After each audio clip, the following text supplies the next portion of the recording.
The crop insurance program, we need to reimagine it so it's more accessible to independent family farmers, not just big agribusinesses. We need to be visionary about our farm bill to create a food system that the farmers want, that help them be better stewards of the land. The oversubscribed programs for regenerative farming and cover crops and environmental practices, they want those things to preserve their soil, reduce their dependence on chemicals. They want those things. They want a farm bill that works for them, and we should be delivering that in a bipartisan way. So you are right on point. But do you hear that from the White House? Not at all. Not at all.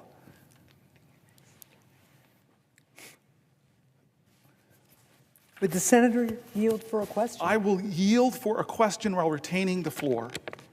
Well, Senator Booker, I have a question for you about Medicaid and Medicaid expansion, but I want to start with a little bit of background. Please. As you may recall, when I was governor of New Hampshire, thanks to the Affordable Care Act, the program Medicaid expansion became an option for my state. And I worked with people of both political parties to make sure that the people of New Hampshire could actually get the benefit of Medicaid expansion. Expanded Medicaid meant that for the first time, working adults who couldn't earn enough money to actually buy insurance themselves, but who were working and single, could actually get health care coverage. Medicaid expansion meant that people with mental illness who wouldn't be covered. Medicaid expansion meant that people with mental illness who wouldn't be covered by traditional Medicaid actually could get health care and could get coverage. People with substance use disorder, with addiction, could finally get Medicaid coverage and get better. And we worked across party lines, took a few tries, but we got Medicaid expansion done in New Hampshire. And today, Medicaid covers more than 180,000 people in my state, including more than 90,000 children, more than 15,000 people with disabilities, and nearly 10,000 seniors. And here's another number that people don't always think about. It covers 10,000 people who are getting addiction treatment. My state, as you know, has been very, very hard hit by the fentanyl crisis. And just when the president gave his joint address in March, I brought a woman from New Hampshire with me who had been suffering from addiction. Medicaid expansion covered her treatment. She got into recovery. She's now working in the private sector, but also offering counseling and peer recovery services to people who are trying to get their addiction treated through Medicaid expansion. And she is now on private insurance. I remember talking to another Granite Stater while we were working to pass Medicaid expansion. So she had been laid off from her job as part of the Great Recession, right? She had an ongoing chronic stomach condition. So as she got laid off, her health insurance went away too, and she couldn't afford the COBRA fee to keep her health insurance. So she couldn't get health care. So she got sicker and sicker, so she couldn't go to work. But because she was a single adult, she couldn't get Medicaid coverage. So here's somebody who has been working, wants to work, has a chronic illness, can't get to work. We passed Medicaid expansion. She got coverage, she got treatment, and she got back to work. The other great benefit of Medicaid expansion covering people with addiction in New Hampshire has been that as people have gotten better, as more and more physicians have learned to integrate addiction care into primary care, we have a lot more people in recovery. And like many of our states, we also have a workforce shortage. What's been happening now? New Hampshire is a leader in recovery-friendly workplaces so that people who got this Medicaid expansion coverage, got their addiction treated, got better, can go to work in the private sector and get private insurance. That's some of the benefit of Medicaid expansion. But of course, what we are hearing about now from the House and Senate Republicans is their desire to make massive cuts to Medicaid, including Medicaid expansion. And they're doing it. They want to rip away health care from millions of Americans so that they can pay for big tax breaks for billionaires and corporate special interests. So the Republicans have proposed cutting up to 1/3 of federal funding for Medicaid. If those cuts go into effect, that could mean 30,000 children in my state will lose their health care coverage. That means 1 in 5 seniors in New Hampshire could lose their nursing home care. And all told, that could mean 60,000 people cut off from Medicaid, including, for instance, a young man whose parents I just met at the airport, actually, who has autism, and Medicaid pays for his health care, right? But he could be cut off too. So if Republicans continue with this plan, I am really, really concerned about what is going to happen to millions of Americans who currently get their health care through Medicaid. So Senator Booker, can you address the ways in which Medicaid helps provide health care for Americans and the disastrous impact it would have if Republicans proceed with their plan to take coverage away from up to 25 million Americans just so that they can pay for big tax breaks, by the way, for people who are already billionaires? So before I answer the senator's question, I just want anybody who's watching to know that, I'll put it bluntly, this is one of the baddest ass human beings serving here in the Senate. You have been a governor of a state with all the challenges. You are beloved. I've spent a lot of time in New Hampshire, folks. It's after New Jersey. It's one of my favorite new states. No disrespect to New Mexico over here on my right. But I love your state. I love the people of your state, and they love you. You are an extraordinary governor. You are a trailblazer, a glass ceiling breaker, a name taker. You are a badass. And to have served with you as my colleague, you have the kind of leadership in the Senate that is needed more of, somebody that stands in the middle and draws people together to common sense and pragmatism.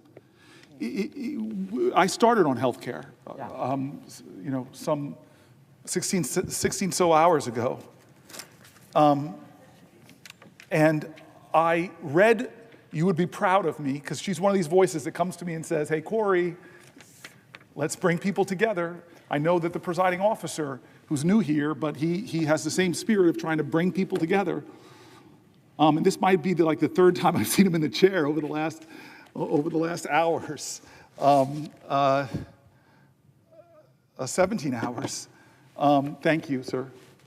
But you whisper in my ear all the time, we've got to find a way to do this together. We've got to find a way to put more indivisible into this one nation under God. And so I hope that you would be proud, because I told my staff, who prepared with days preparing all these sections, from farming to environment, all the ways that Donald Trump is betraying his promises, betraying America, driving up costs, wrecking our economy, endangering us globally and here at home, and turning us back on a lot of our values, all while disrespecting this document more than any president I've seen.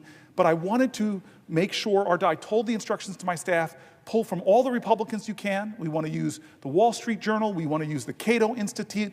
We want to bring this together, because what we're standing up here is not to talk about left or right. We're talking about what is right or wrong. I do not want to talk about this being a Democratic moment. It is a moral moment. And you are the perfect senator to be asking these questions about health care to me, because of what you stand for. You, when you got elected as governor twice, I think, when you got elected to the Senate here, you had to get votes from Democrats, Independents, or Republicans, or you can't win in New Hampshire. I've been in your state. I've met the people. And God, you have a very participatory democracy up there. People feel like if you're not going north to south house parties, you have to engage directly with the people. They don't care what party you ascribe to. They want to feel you, see you. They don't care how much you know until they know how much you care. That's why I think you're such a badass leader. And so you would have been proud of me when I did the healthcare section, because I read from Republican governors and Democratic governors. 40 states expanded Medicaid, and all of these governors, all of these voices said exactly what you're intimating here is, do not let Donald Trump cut $880 billion out of Medicaid. It will crush rural hospitals. Yep. It'll crush level 1 trauma care centers. It'll crush organizations that deal with beautiful disabled children. It'll crush people who are struggling for health care. It'll crush nursing homes. It'll hurt red counties and blue counties. It will hurt America. Republican voices were saying that. And to have a bipartisan senator who embodies the spirit this place should ascribe to more to say these things is affirming the truth. Why? Why are they rushing to cut $880 billion, which voice after voice that I read said it would do so much damage to people's lives, so much damage to healthcare providers, so much damage to hospitals? Why? The only two things that will result from that is that they'll extend the Trump tax cuts, where the disproportionate benefits went to the wealthiest among us who are doing better than they've ever done in this country. They don't need it. Taking money from struggling folks and giving it to them is not the answer. And then the other thing, to a person who, like me, when we were executives, you were a governor, I was a mighty mayor, we had to balance our budgets.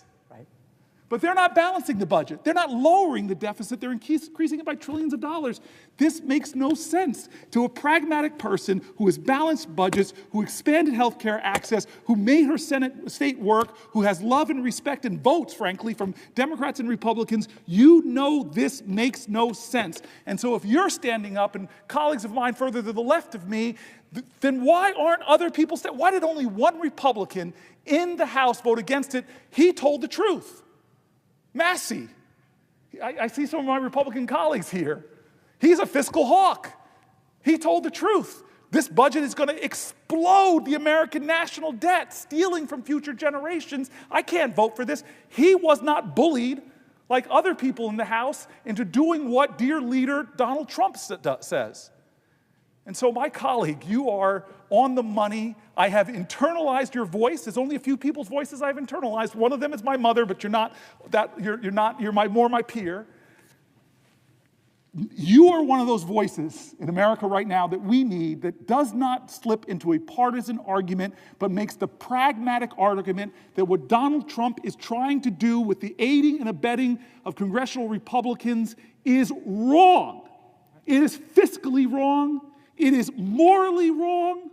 It will hurt Americans. It is not for the common welfare. It's not for the common defense. Read the start of the Constitution, please. I beg of you. We all swore to uphold it. How do our founders begin? We, the people of the United States, in order to form a more perfect union, establish justice, ensure domestic tranquility, provide for the common defense, promote the general welfare, and secure the best blessings of liberty to ourselves and our prosperity. Trillions of dollars of deficit doesn't secure the blessing of liberties, it endangers our country. The common welfare is this idea that everybody should have access to what makes us free. What makes us free is not having medical debt. What makes us free is not being chained to uncertainty and security that if someone in my family gets sick, I will not be afforded. Still, the majority, or close to the majority, of bankruptcies in the United States of America are people who can't afford their health care bills. We need to find better ways to expand access and not cut more people off. You know this, former governor. There are a number of states that have these things called triggers, automatic triggers, that if the funding for Medicaid reduces to covering 90% of the costs, what happens in those states? Boom. Medicare expansion goes offline. So if you don't even cut it $880 billion, maybe you say, we'll just do $250 billion of an axe. States are going to lose their expansion. People are going to suffer and get hurt. Why? You said it, you said it, and you said it. You and I are the two people that want to see entrepreneurs make money. You and I want to see small business people thrive. We don't hate rich people. We think that's great. It's often, not always, Donald Trump, it's often a sign of people in America using their ingenuity, applying it, and being successful. But you and I both know that the richest people in this country don't need more tax cuts. It is morally wrong. It is fiscally wrong. It is wrong in the name of God and America. How could we be doing this to ourselves? Will the senator yield for another question? I can't call you one of the baddest ass people I've ever worked with and not yield to your questions, but I have to read the words. I yield for a question while retaining the floor. Well, thank you for yielding the question for a question while retaining the floor, and thank you for the very nice compliments. I do have a question for you about Social Security, and then I think another colleague of mine has additional questions. But look, as you know, you just talked about my wonderful state, New Hampshire. You also just talked about your mother, and I should just also let you know that my mother always made me memorize the preamble to the United States Constitution. So as I listened to you read it, I thought, Shots fired Mom, on the Senate floor. Where's the parliamentarian? I hope my mom is watching. Rule right 19 now. her. But here's my question, and just by way of background. As you know, New Hampshire's a small state. It's a very rural state. And recently, the Trump-Musk forces have announced that they want to close a Social Security office in Littleton, New Hampshire. Now, Littleton, New Hampshire, that Social Security office, which takes applications and provides technical assistance for people who need Social Security or need Medicare or who have questions about their current coverage, right? It is the northernmost office in New Hampshire. So they closed that office, and now my folks in the North Country, and there are about 334,000 people in New Hampshire with Social Security, right? My people in the North Country will have to drive as far as 100 miles to go to another New Hampshire Social Security office. And meanwhile, of course, they're laying off people from Social Security offices, and they're making it harder to get assistance via the telephone, which, as you know, many people who are on Social Security find the telephone the easiest way to make a connection, get technical assistance. So Elon Musk has called Social Security a Ponzi scheme. He says he wants to cut $700 billion from Social Security and Medicare. So my question to you, as we're looking at a administration that says that it wants to make things more efficient, but is actually laying people off, closing offices, making it harder for people to actually connect with the Social Security office. My concerns, of course, are that this is just going to delay claims, delay coverage, make it harder for people to get on Social Security because actually Trump and Musk want to cut Social Security. Trump said, of course, that he was going to protect it when he was running for office. But now he's letting Musk do his cuts. So Senator Booker, can you speak to the ways in which seniors across the country count on Social Security benefits that they have paid into?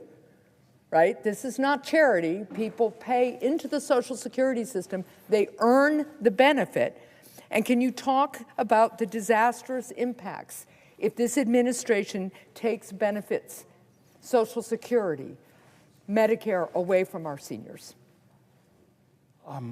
Earlier, or last night, I had a whole chapter on Social Security outlining not just what you said, my colleague, my friend, but stories from seniors. And some of them really got to me. They were hard to read through. I have to say, I had prepped this by reading a lot of them, but somehow on the floor, when I read about the woman who had Parkinson's, when I read about the person taking care of their elderly parents, a spouse with dementia, children with special needs, and Social Security, it helps a lot of folks, but here's the craziness of the Trump attacks on the Social Security Administration. First, he makes people insecure about it. My mom lives in this amazing senior home, Las Ventanas, in Las Vegas, Nevada. Most of the people there, first of all, I love them all for who they are, not their party affiliation, but it's more Republicans than Democrats. And the stories my mom tells me about just the worry that they or other people in their family have because of Elon Musk calling it a Ponzi scheme, of Donald Trump talking about utter lies from the highest post in the land during a joint address, savaging Social Security with lies that everybody from conservative papers to Democratic papers to right-leaning, left-leaning papers have all called that lie, lie, lie, lie, lie. There are not millions of people receiving false payments.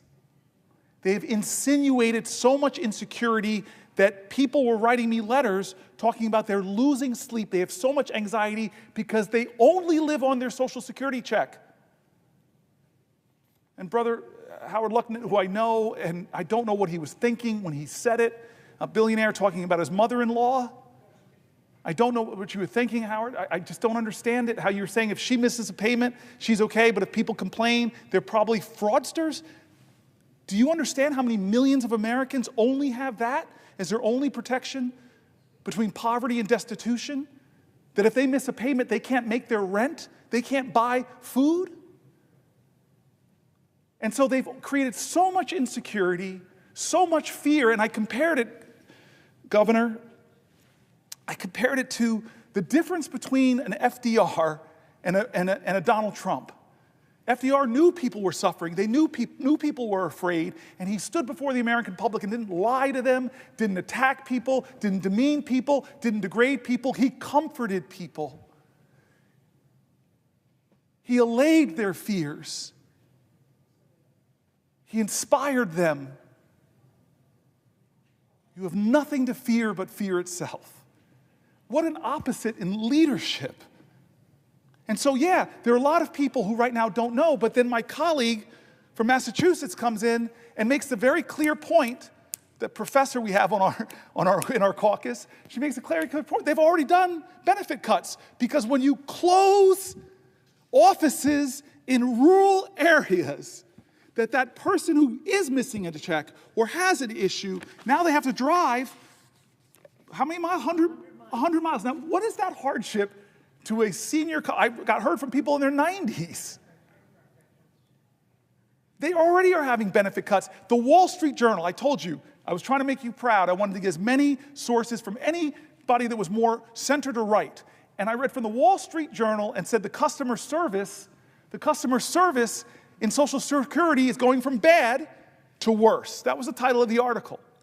So they're already doing cuts. They're already launching, heaping insecurity on our seniors, heaping inconvenience on our seniors, heaping fear upon our seniors, heaping insecurity, making people lose sleep. This is wrong, wrong, wrong, wrong, wrong. This is not a model of leadership. It's a model of cruelty and mean-spiritedness and hurting people. When is it enough, America? When is it enough that we say it may not be my grandmother that depends on that Social Security check, but I love America, and you cannot love Americans. You cannot love America. You cannot call yourself a patriot. Please listen to me. You cannot say you love this country and you're a patriot, because patriotism is love of country, but you can't love your country unless you love your countrymen and women. And love means that if somebody, some mother or grandmother is hurting, is afraid, that I'm going to stand up and do what I can to comfort them and fight for them. Because today it might be your grandmother, it might be your family with a disabled child. This is not right or left, it is right or wrong. This is not a partisan moment, it is a moral moment. Where do you stand? We started this by talking about John Lewis. It is time for good trouble, necessary trouble. Thank you, my friend. Even though you made fun of me for, in my tired state, not remembering the very important preamble to the Constitution.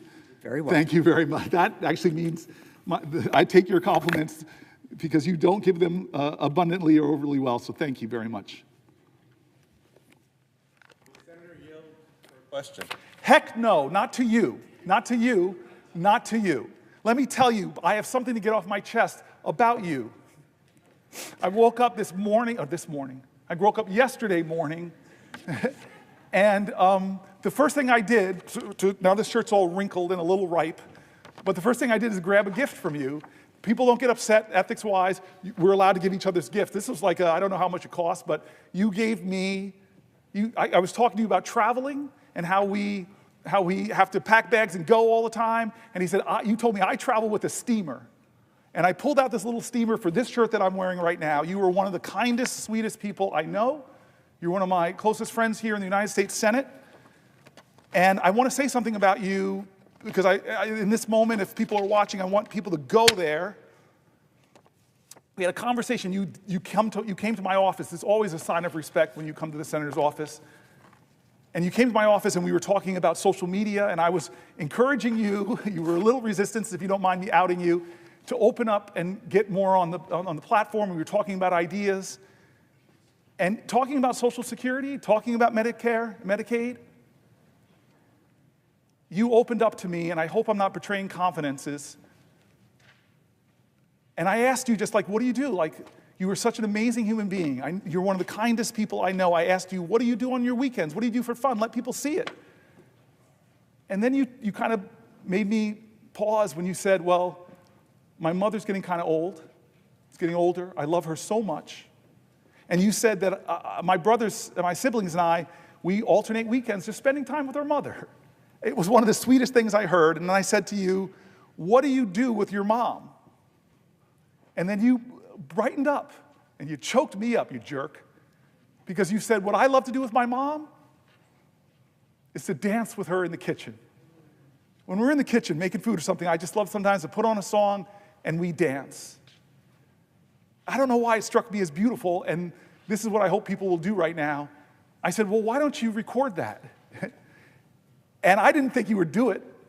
You would ask her if you could do it, but you then put up one of the most beautiful videos I've ever seen from one of my colleagues of you and your mom in the kitchen. I think it's on your Instagram page. And I have looked at that video. I'm probably all the views right now of my colleague, this big United States senator, loving his mother so much. And we are talking about that. I've talked about this on the floor. Great nations respect their elders. They take care of them.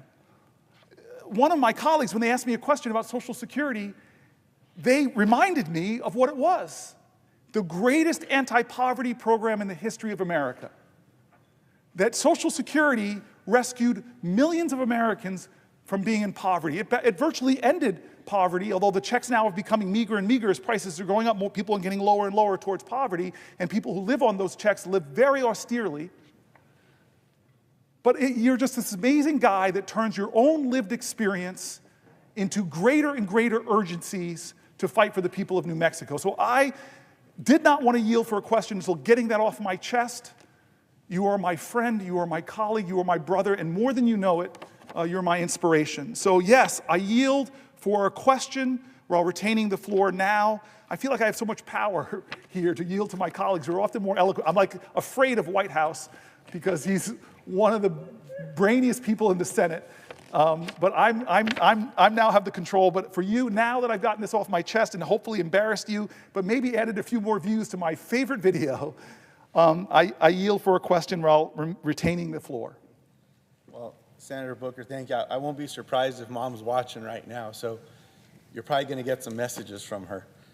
But I want to thank my friend and colleague from the great state of New Jersey. You've been holding this space for the American people now for well over 17 hours.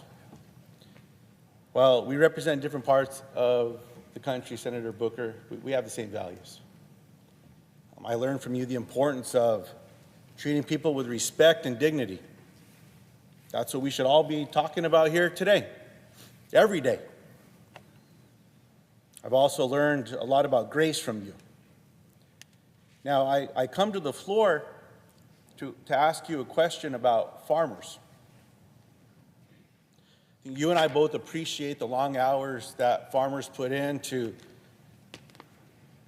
take care of that soil, their families, the planning that goes into this, sowing seeds. Sometimes you have to do a little weeding to make sure that we're going to all benefit from the fruits of their labor. Now, having fresh food in a grocery store is not something that can be taken for granted. And for a lot of our constituents, I've had these conversations with nominees that have come before us when they ask me, well, why is someone just eating potato chips or Doritos from that local store? I'll educate them by saying that's the only store around. Yes. There's food deserts everywhere. But we could do something about that. We have programs in place that recognize the importance of getting someone a meal that needs that meal. Supporting our farmers out there to sow those seeds, to help them with their planting. But what I'm seeing right now, Senator Booker, is our farmers have been on the receiving end of these federal funds being taken away from the United States Department of Agriculture, these reckless tariffs that are hurting farmers and ranchers just as much as they're hurting anyone in America. Outbreaks, bird flu. People know what the cost of eggs are at the store now. And then they look into what's going on here, and there's this bird flu that's going around. And my constituents ask, well, why did the United States Department of Agriculture under Donald Trump fire the people, epidemiologists, that are responsible for containing this thing? It didn't make any sense to folks. I was in the Ag Committee earlier today, Senator Booker, and I was asking some questions to USDA. And I learned that on March 7th, 2025, under the Trump administration, the United States Department of Agriculture terminated the Local Food and Schools Program and the Local Food Purchase Assistance Cooperative Agreement.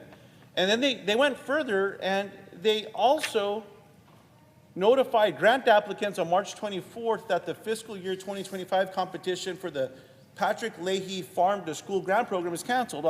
Why does this matter to farmers and ranchers and people back home? These programs allow food banks and schools and others to purchase food from our local farmers. Now, our local farmers aren't just making a decision on what seed's going to be planted so they can sell the lettuce next week. They start this a year going back.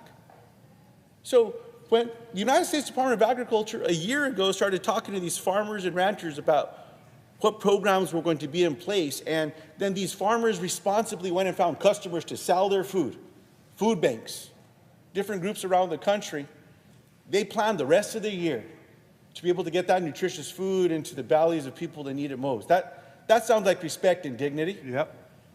What's not respectful is when the Trump administration gives them a few days' notice and pulls the rug from under them and cancels the program that's going to allow the food bank, their customer, to buy their food. What do the farmers have to do now across America? Now, it gets worse and worse. I won't go into all of it, Senator Booker, but here's one of the dirty little secrets. All of these programs that are being taken away from the American people, it's to find an extra dollar for this tax policy under Donald Trump that my constituents started calling back in 2017 the Trump tax scam. Wow. Right? Well, why are you calling it that? And they said, well, everyone promised me, I'm making less than the median income, making less than $80,000, which is a lot of money in New Mexico. Across America, median income there is a little lower. I was told that we were going to get the brunt of this tax cut, recognizing that we're hardworking and how hard it is to make ends meet. But that's not what happened. Most of this went to families and folks making over $2.8 million.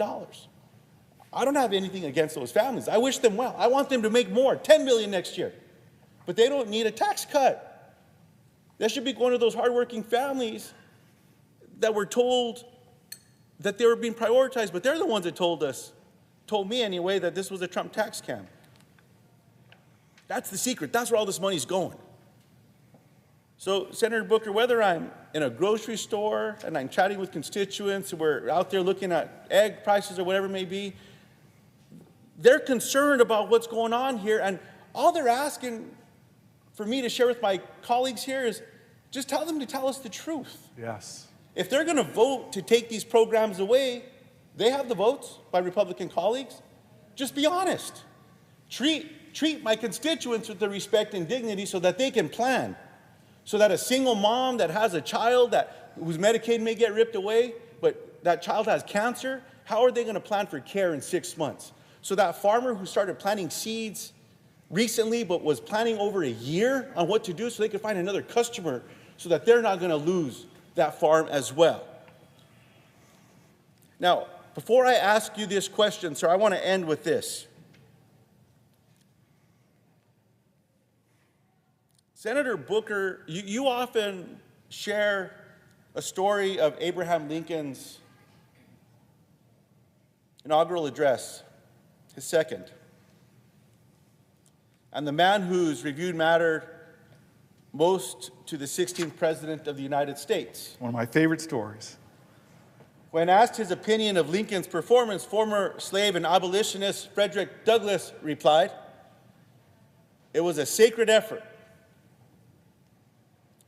Let me be the first to say this is a sacred effort, Senator Booker, and I'm proud to stand alongside you. So, Senator Booker, the question that my constituents and I have for you is, can the farmers and ranchers of America afford to pay for another Trump tax scam with all this nonsense that's going on? I mean, it's a question I get when I'm at church, I say not during church, but after church is okay. Yeah. Or at the grocery store. But when I'm visiting with folks back home, this is what they're asking me. And thank you for the question. You said it, the same words that literally, I didn't write these words, my staff wrote this little paragraph here. Trump is pulling the rug from out from under producers that need stability and reliable markets. Because you and I sit, right by each other in the Ag Committee, and we see this connection that you so beautifully say, this idea that we are separate from each other, the invisible lines that divide us in this country are bunk compared to the strong ties that bind us. That farmer producer in a rural neighborhood is deeply connected to the person in my community. And I live in an inner city, Newark, New Jersey. There is a powerful spiritual connection. And you talk to that farmer, and they've got pride that they're feeding America. And they have pride in the ground. You described it so beautifully. They have pride in their soil. They want to be stewards of the land, and they want to create a vibrant American food system. And they rely on people that empower them in that process and don't pull the rug out from under them, drag back contracts, cut programming, especially not those programs that help them get fresh fruits and vegetables, healthy foods to food banks. You talk to the food banks, they'll attest that families, how grateful they are for that fresh fruits and vegetables. You said it right. Parents want the best quality food for their kids. But this food system is killing them. And when I heard the new Secretary of HH&S talk about, hey, we need to get greater access to fresh, healthy foods. Food is medicine. Things I've been saying for years. And what do when they get in there? They cut the very programs that help our farmers and get fresh fruits and vegetables to kids to deal with chronic disease. How could you say out of one side of your mouth, Trump, oh, I'm going to let the Maha people go their way, and then the first thing you do is cut the programs that help kids get healthy, nutritious foods? It makes no sense. It makes no economic sense. It hurts our farmers. It hurts our farm workers. It hurts our end users. It's not fair, and I appreciate your question, sir. Thank you.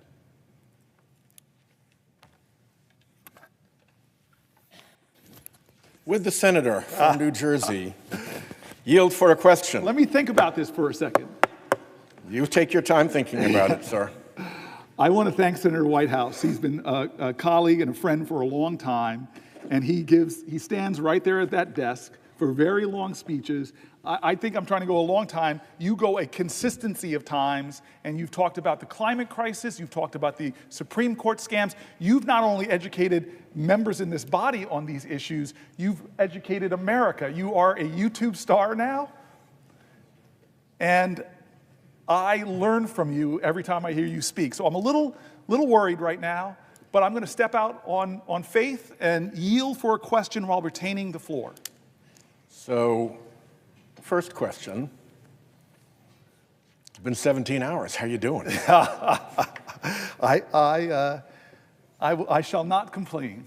I shall not complain, but thank you for checking in on me, my friend. Yeah, well, thank you for what you're doing. Second question, if you would yield for a second Yes, question without yielding the floor. I yield for a question while retaining the floor. One of the ways in which I try to discuss what's going on in this country when people are horrified, anxious, astonished, whatever, is to describe it as the rule of the looters and the polluters. The looters are the creepy billionaires coming to government, trying to figure out how to get even more for themselves. It used to be that people thought that there was a thing too rich to steal. That doesn't seem to be a thing for these creepy billionaires. They're more than happy to wreck Social Security so that they can send in their tech bros and their private equity folks to put right what they have broken. And the looting goes on across the entire face of government, scarred and disfigured by Musk and his little Musk rats, I like to call them. And then, of course, you've got the polluters who are doing a similar thing, which is to steal from the public, only instead of stealing through government, they're stealing by dumping their pollution into our common air, into our common climate future, into our waters, into our lands, and defending through political influence and clout and power and dark money in this building their privilege to pollute for free. And the end point of both of those is regular Americans who are getting, to put it bluntly, pretty hosed, so that people on the other side of that, the creepy billionaires who are behind the climate denial scheme, who are out to wreck the American government so that it can't regulate their conduct or make them behave like honest bankers and investors or insurers or whatever, react for a moment, if you would, to that framing of our beautiful country now being subject to the really malevolent whims of the big looters and the big polluters. Well, first of all, I will say to you that I meet wealthy people like a group called the Patriotic Millionaires who advocate for progressive tax policy and are the first to say and speak out against this tax scam. I don't, again, it's, to me, what does patriotism mean to you? Patriotism, by definition, means love of country. If you don't love your fellow countrymen and women, how do you love your country? And so what would you do? I actually know what you would do. I don't even have to answer this question. If somehow you came into $1 billion or more dollars, you would not be asking for more. You would literally say, wait a minute, Republican Congress, wait a minute, Donald Trump, what you're trying to do is take away health care from expectant mothers, from disabled children, from seniors, in order to give me more tax credit. I would think that the patriotic thing to do, that the thing in love, you would say, Donald Trump, go screw yourself. If the senator would yield for another question while retaining the floor. I yield for a question while retaining the floor. I would add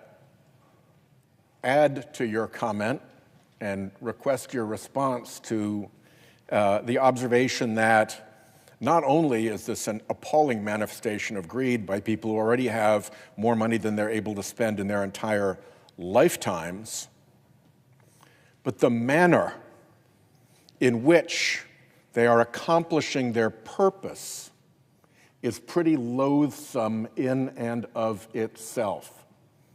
Because the manner in which they are accomplishing their selfish purposes is to corrupt and degrade this great American democracy that we are all here to defend. Yes. And they do it by taking their billions and running it through phony front groups, so it pops up as dark money in elections. And of course, the beneficiary of the dark money, the candidate, figures out exactly who's behind the big dark money contribution that ends up in the super PAC that is supporting them. And of course, the big donor knows that they gave the money. So the deal between the creepy billionaire and the in hoc to them political candidate is made. But because it's dark money, because it's secret, because it goes through front groups and into the super PAC and ultimately into the campaign, courts don't know, public doesn't know, voters don't know. Everybody else is left out of the joke. Yes. And so, bad enough that they're here arguing for excess benefits for themselves compared to regular Americans. Worse, they're using dark money, corruption to get there. So how is that patriotic? I want to answer this question so badly, but the crazy thing is the person best to answer this question is the person who asked it. You have sat here and given this detailed analysis to show how this group of very wealthy billionaires in this country are so perverting our system by creating these front groups that then interfere in our democracy in the most disgusting of ways. Even if you are like me and you that can't stand the decision Citizens United, even in Citizens United, the majority opinion really projected that we should do the Disclose Act, which we have tried to bring to this floor and get passed. That says no more dark money. How do we have a political system that is so corrupted by billionaires who so with all of their money drown out the voices and politics of other Americans. A great example of that is they're getting so reckless that many billionaires aren't even hiding it anymore, i.e. Elon Musk. He's like saying, hey, I'm going to roll up into a Supreme Court case up in one of our best Great Lakes states, and I'm just going to dump $100 million there and then give away, as if to insult our democracy, million-dollar checks as part of my effort to influence an election with my overwhelming flood-the-zone amount of billions of dollars. And by the way, hey, it's a pretty good investment, right? I'm Donald Trump's biggest campaign contributor, and as soon as he gets elected, a lot of my stock goes up, although Tesla stock isn't doing so great right now.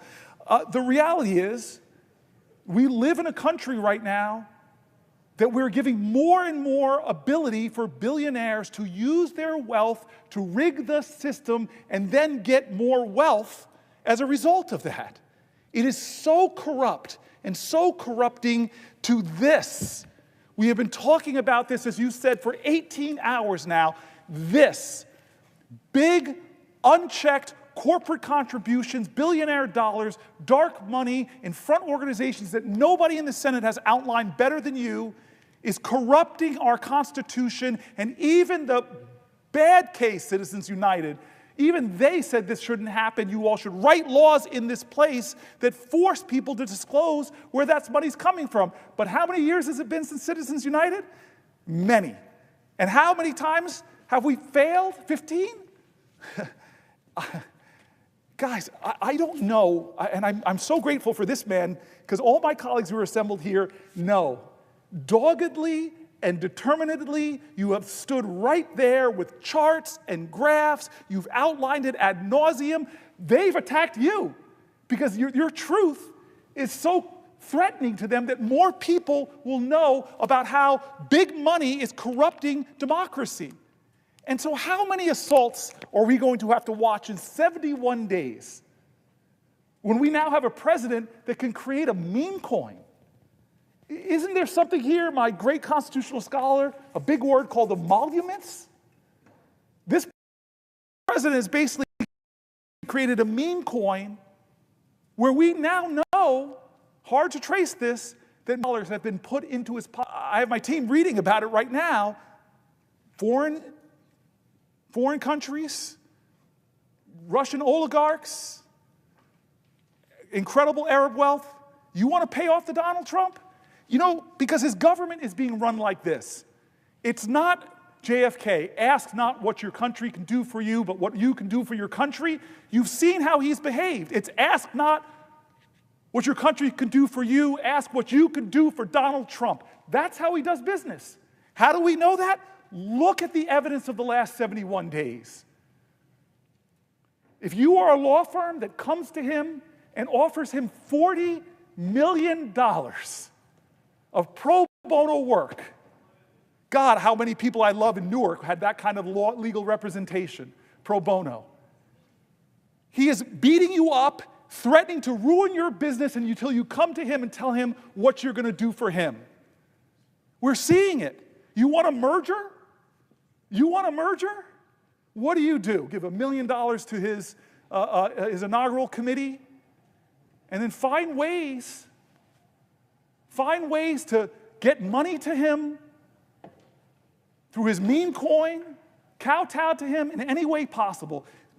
Senator Whitehouse, nobody has outlined this more than I have. Nobody, more than you have, excuse me.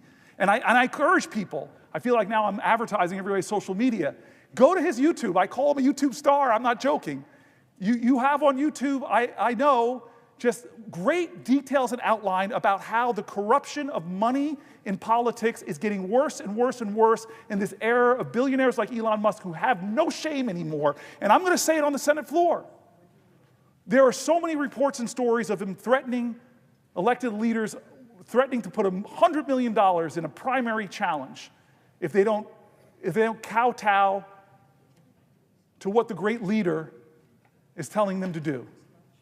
This is, you use the word all the time, and I'm going to say it over and over. This is corrupting to our democracy and amounts to another assault on our Constitution. How much will we take, America, until we say enough, until we say no more, until we say pass the Disclose Act. Bring back the dark money, put light on it, shine the light of truth on this web of dark money lies. How long will we endure this? I hope that you and I are in the Senate when you no longer have to give that speech, because we took action on the Senate floor to end this nightmare of billionaires trying to outsize influence in our democracy. Will the senator yield for a question? Not immediately. I just want to say to Patty Murray, thank you. You were a co-conspirator in my life of trying to cause good trouble. You are one of the most powerful people in the United States Senate, yet you have never lost your compassion and your care for people. You're like somebody else I talked about in the Senate, two of my favorite people who lives this ideal that I may be a United States Senator, I may be head of appropriations, I may be President pro tem of the Senate, but I will never lose my connection to the people I represent and to the convictions that brought me to this place. You are such an honorable soul, you're such a great American, and you've been such a dear friend to me, this Congress. I savor the times where you let me come to you're a lot more seniority than me. You've got a great hideaway with a view. One day, maybe. But I just want to say thank you, Patty Murray, for being so kind to me. And you're showing up right now gives me a lot of strength, puts more fuel in my tank. And so now, I feel all this power. Now, you will outrank me in every imaginable way here, and you're the head of our Democrat appropriations, so I'm obligated by the state of New Jersey to be very obsequious to you. I yield for a question while retaining the floor. Well, I thank the senator from New Jersey. Thank you for your kind words. And I would just say the country is so grateful for what you are doing right now, because so many people are so frightened, worried, scared, and angry about what is happening to the basic values of this country that so many people have just thought would be there. That their kids would be able to go to school and get an education and not have to worry that the Department of Education was going to be gone and there wasn't a watchdog anymore or somebody to help them. Or that the research at NIH was going to be dismantled. Perhaps they had a family member who was in the middle of some kind of scientific experiment that is now being dismantled. What happens to their hope? I hear from people on so many topics, seniors, who are waiting on hold for hours and then getting hung up on because there's nobody to answer the phone anymore. These are basic values that we have as a country, that we care for other human beings and we're there as a country for them. And you are showing that fight today and inspiring so many people. And I will ask you a question in a minute, but I want to personally thank you for what you are doing today. It is so important. You are the voice of so many people today, and I so appreciate it. Now, I want to change the dynamic a little bit. I wanted to come today. You have talked about the impact in so many areas in our country, but I wanted to come and ask you about something really personal to me, and that is the impact on our veterans today. The senator may not know this, but when I came to the Senate many years ago, I asked to be on the Veterans Affairs Committee. I was the first woman ever to ask to be on the Veterans Committee. And the reason for me was very personal. As you may know, my dad was a World War II veteran, and my family relied on his VA care when he was diagnosed with multiple sclerosis. But I also, when I was in college during the Vietnam War, many of my friends and colleagues were on the streets demonstrating, and my heart was out to them, but I was thinking about those men and women my age who were going over to Vietnam and coming back and injured in many different ways. So I actually did my college internship. I asked to be at the Seattle VA. And I went to the Seattle VA during the Vietnam War and served on what was the psychiatric ward at the time. And I sat and worked with young men and women who were my age, in college age, who'd been sent there and came back with severe mental health impacts. Now today we call that PTSD, but at the time we didn't know it. And I was looking at these men and women who volunteered to go over, or sometimes their number came up at the time, and came home and were going to be impacted the rest of their lives. And I learned firsthand what it means when somebody says, I will go for my country to fight for all of you so that you have that America that you've been talking about here for you when you get home. And our promise to each and every one of them was, if you serve your country in the military, we will take care of you when you get home. That is a promise I hold near and dear to my heart, which is why I asked to be on the Veterans Committee when I first came here, first woman ever. And I will tell you, I've seen the impact time and time again. I go home and I hold town halls when I was newly here, and there'd be a lot of veterans who'd come and talk to me and tell me what's going on, what needed to be fixed. But always at that time, I will share with my colleagues, women never said anything. There were a few always in the back of the room, and it wasn't until the regular meeting was over and they'd come up quietly to me and say, I need to tell you what's happening to women veterans. I need to share with you sexual assault. I need to share with you that there's not the facilities. I go to the VA, and it's a men's-only kind of place. There's no OBGYNs. There's nobody to do mammographies. And I often don't feel comfortable sitting in that waiting room with a whole lot of people after I have had the experiences that I've had, and there's no place for women to go. So we've worked really hard to make sure the VA works for women. We've worked really hard to make sure the VA addresses the issues of today. The PACT Act that we worked so hard to make sure that men and women who were victims of a toxic exposure overseas got the services they need. I could speak for 2 hours here about all the things we've done. But then I see what this administration is doing to those men and women who we asked as a country to serve overseas or to here at home, in service of all of us and the promises we've made them. And I think, what are they doing? They're undermining the very value that all of us have given to Americans who serve above and beyond. So when I hear of 2,000 layoffs a few weeks ago, I go, wow, where's that coming from? Well, I know, because I'm getting the phone calls, like I'm sure you are, from a VA researcher who has been taken off the job, fired, unexplained, told he wasn't doing a good enough job somehow, doing research on basic things like prosthetics, or doing basic research on PTSD, or doing basic research on the kinds of things that our men and women who serve overseas are subjected to and need to come home and have the specialized service and resources that they need. Or I hear from veterans who can't get the services that they've been asked for.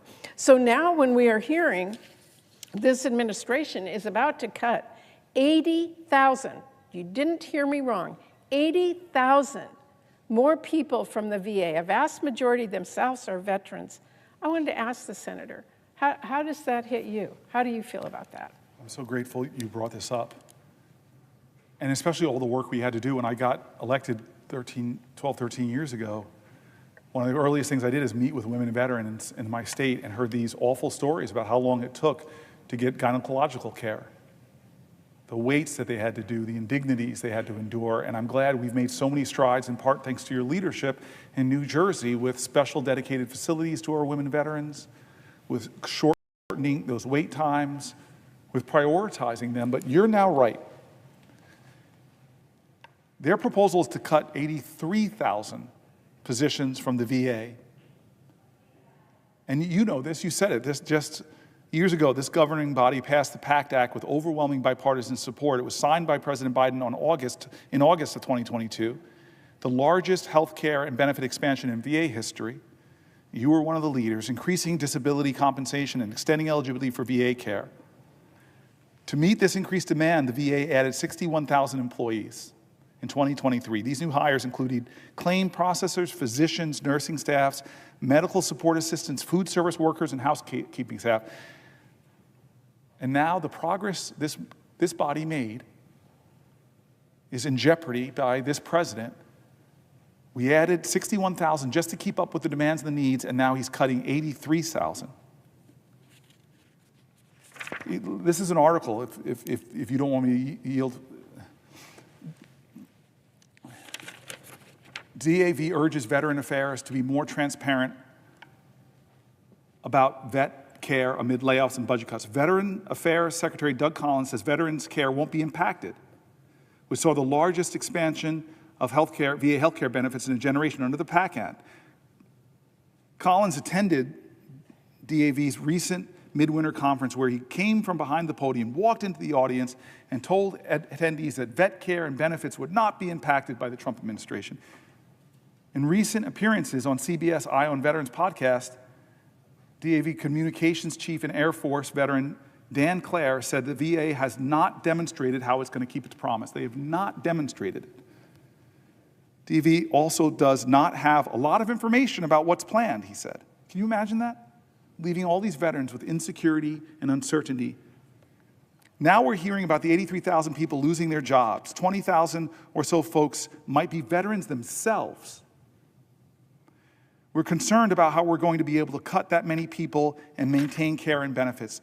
The VA hired thousands of staffers since 2022 in response to the PACT Act, which brought 800,000 new enrollees into its systems.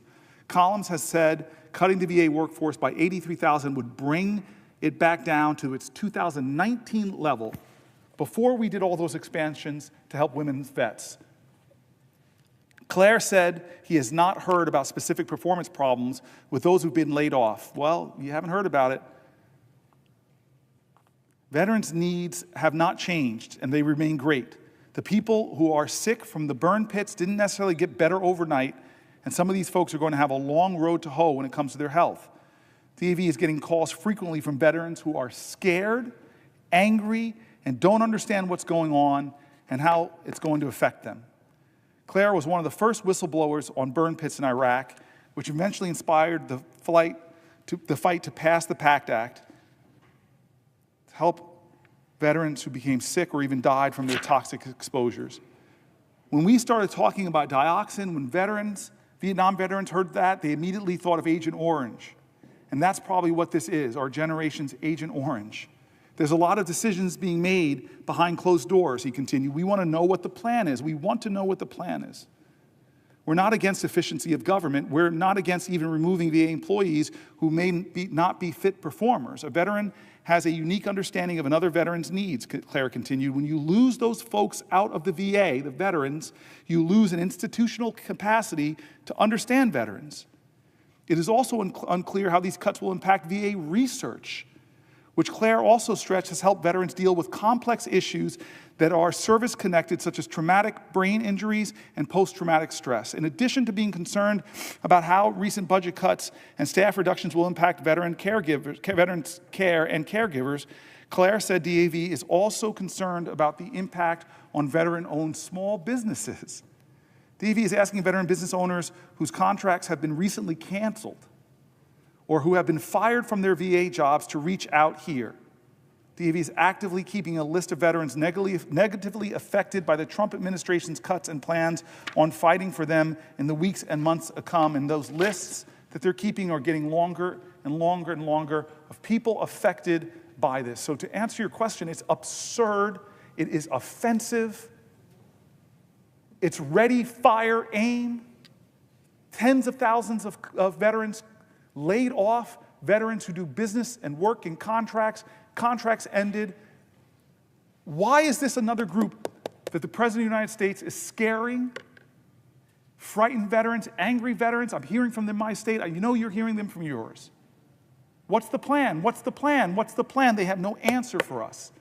All they're doing is cutting Social Security staff, undermining the delivery of those services, the cutting the VA services. And why, by the way? Is it creating efficiency or effectiveness? No.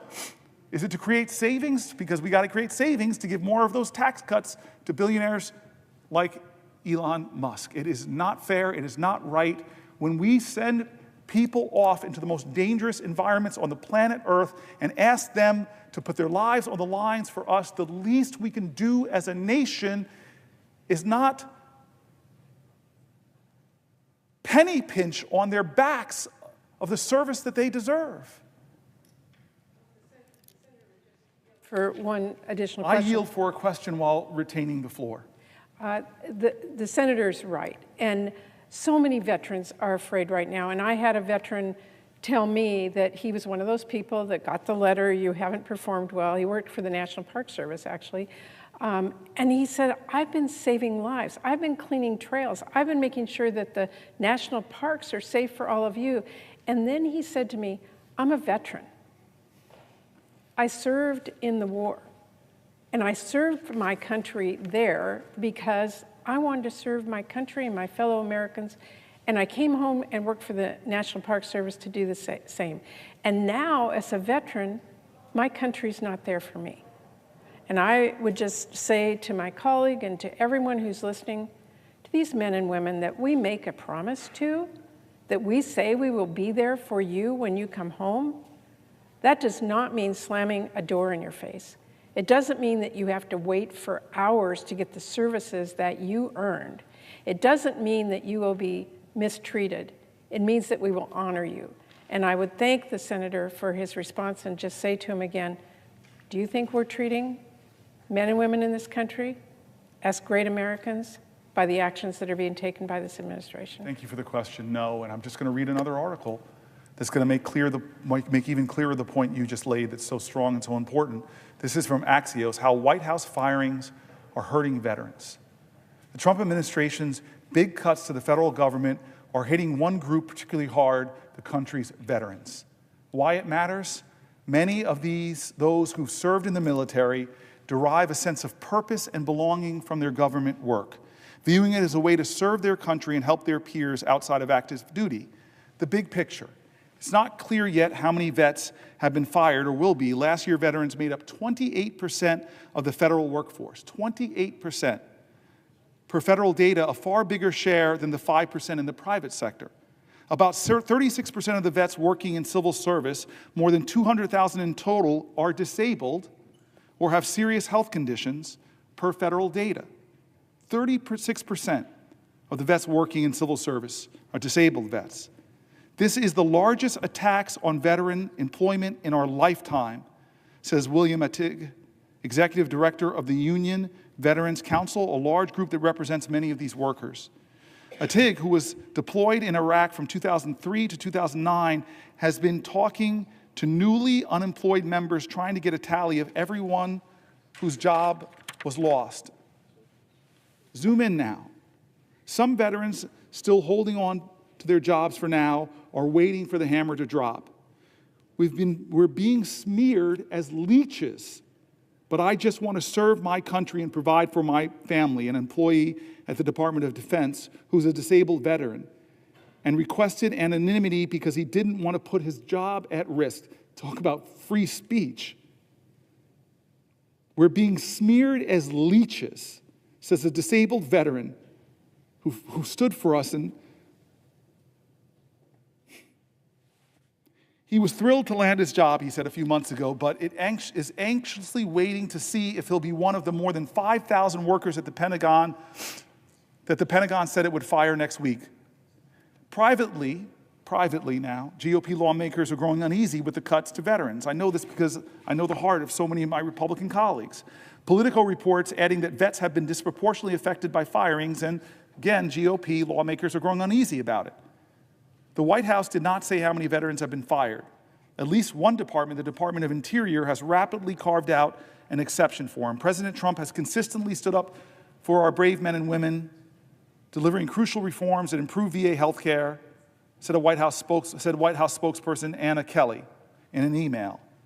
There are a few reasons government work attracts vets. The federal government has a veterans preference.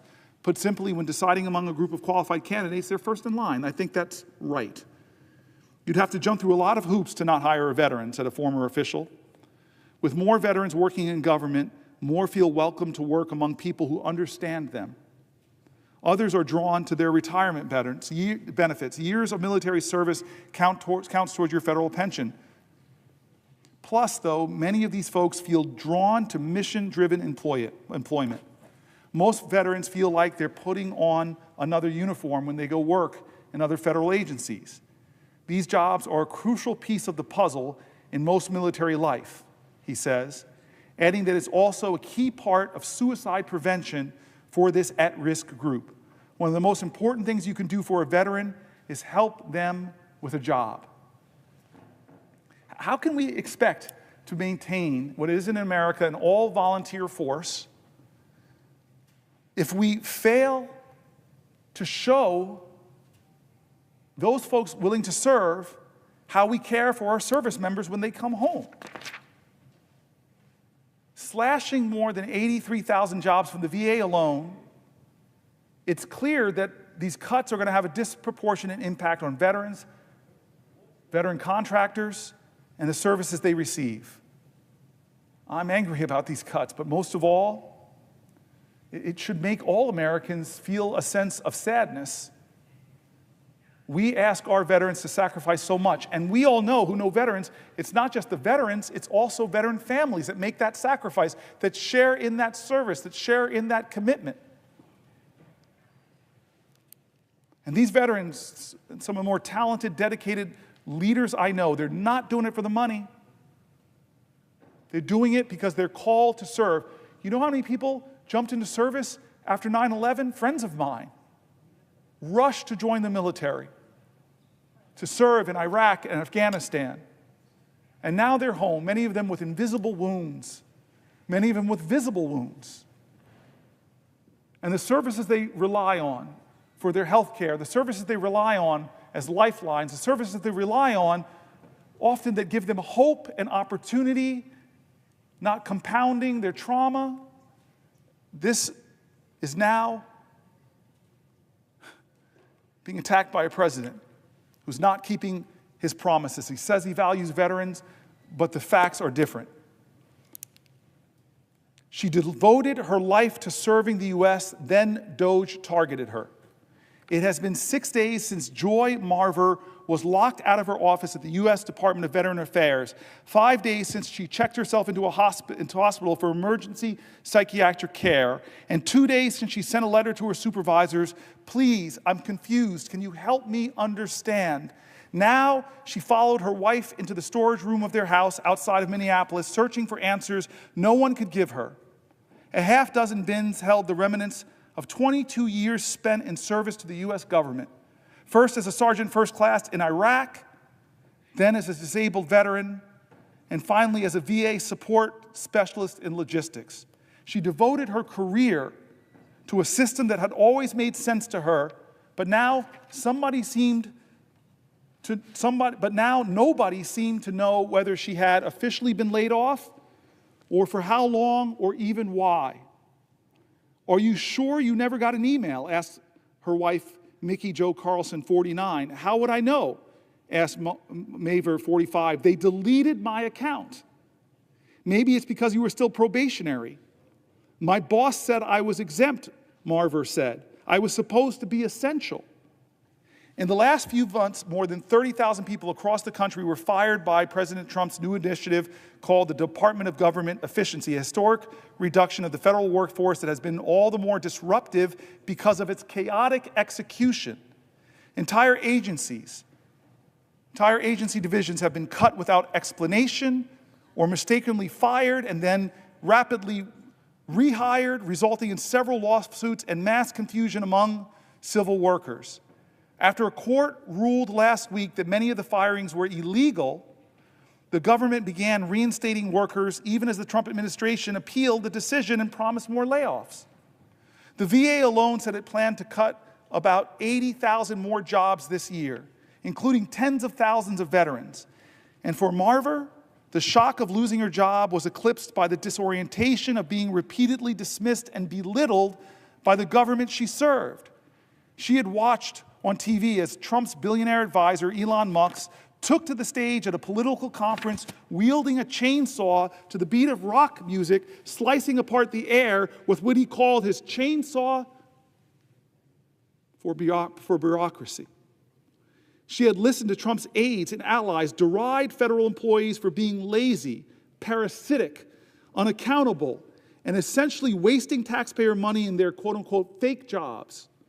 In Marver's case, that job had meant helping to retrain soldiers for civilian work and coordinating veteran burials while earning a salary of $53,000 a year. "Here's the note I got a little while after I was hired," Marver told Carlson, pulling a form letter from the government. "You represent the best of who we are as Americans," it read. "You could have chosen to do anything with your talents, but you chose public service. Kind of boilerplate, but it's nice," Carlson said. Madam Chair. Senator Booker, will you yield for a question? Before I yield, I just want to acknowledge my friend in the chair, and she's cracking a tight whip, so I appreciate you following the rules here. I got to read this now, and then I'm eager to get your question because you are one of the few people I knew before I got to the Senate. That is what I wanted to talk about. Well, I'm sorry, I didn't yield. But I didn't yield for a question. I'm sorry. You can't say anything, sir. Oh. The parliamentarian will jump all over you. I have the floor. So much power, it's going to my head. Senator, will you yield for a question? Oh, man.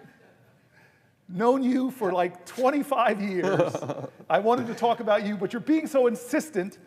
I'll reward your insistence and say I yield for a question while retaining the floor. And let me ask you, Senator Booker, I can't ask you now, through the chair, let me ask you directly, how long a question you would like. Would you have? I'm happy to provide you with a 5-minute question or a 5-hour question. It depends entirely on I actually how you believe that you would go a 5-hour I question could. to try to help me power through.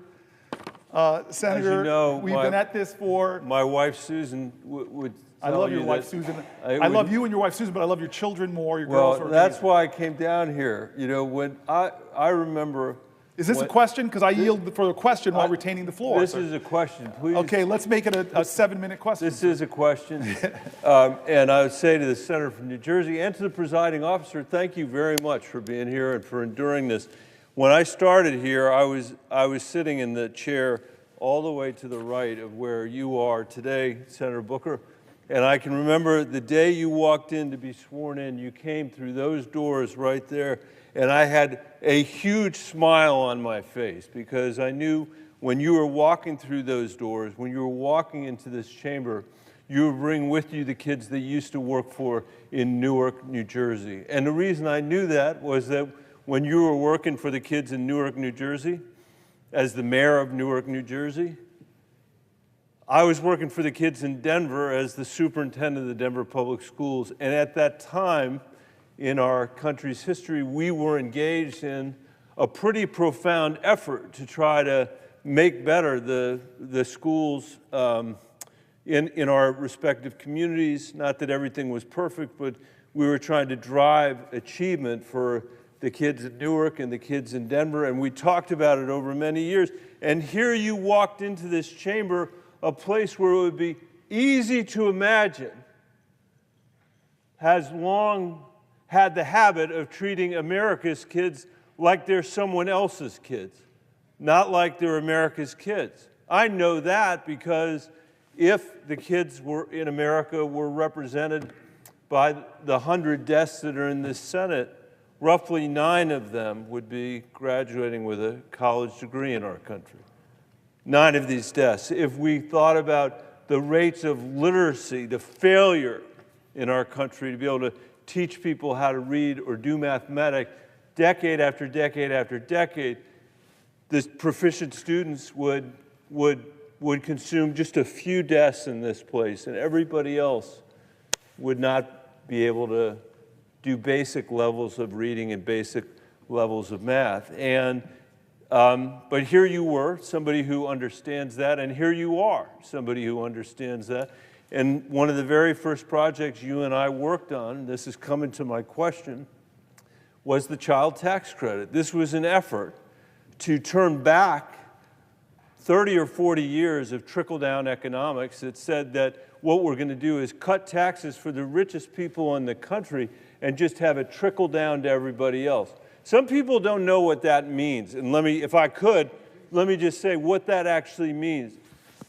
For you to understand what that tax policy is, that tax policy that Donald Trump has pursued now twice, once when he was president before, and now again, you have to imagine that there is a mayor in Newark, or there is a mayor in Denver, or a mayor in San Diego, or in Miami, who is saying to the people that live in his community, I have an idea. I'm going to go out and borrow more money than we have ever borrowed before as a community.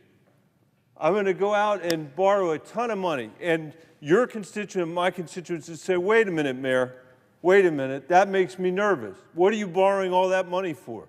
Because I'm worried about the fiscal condition of my city and my town.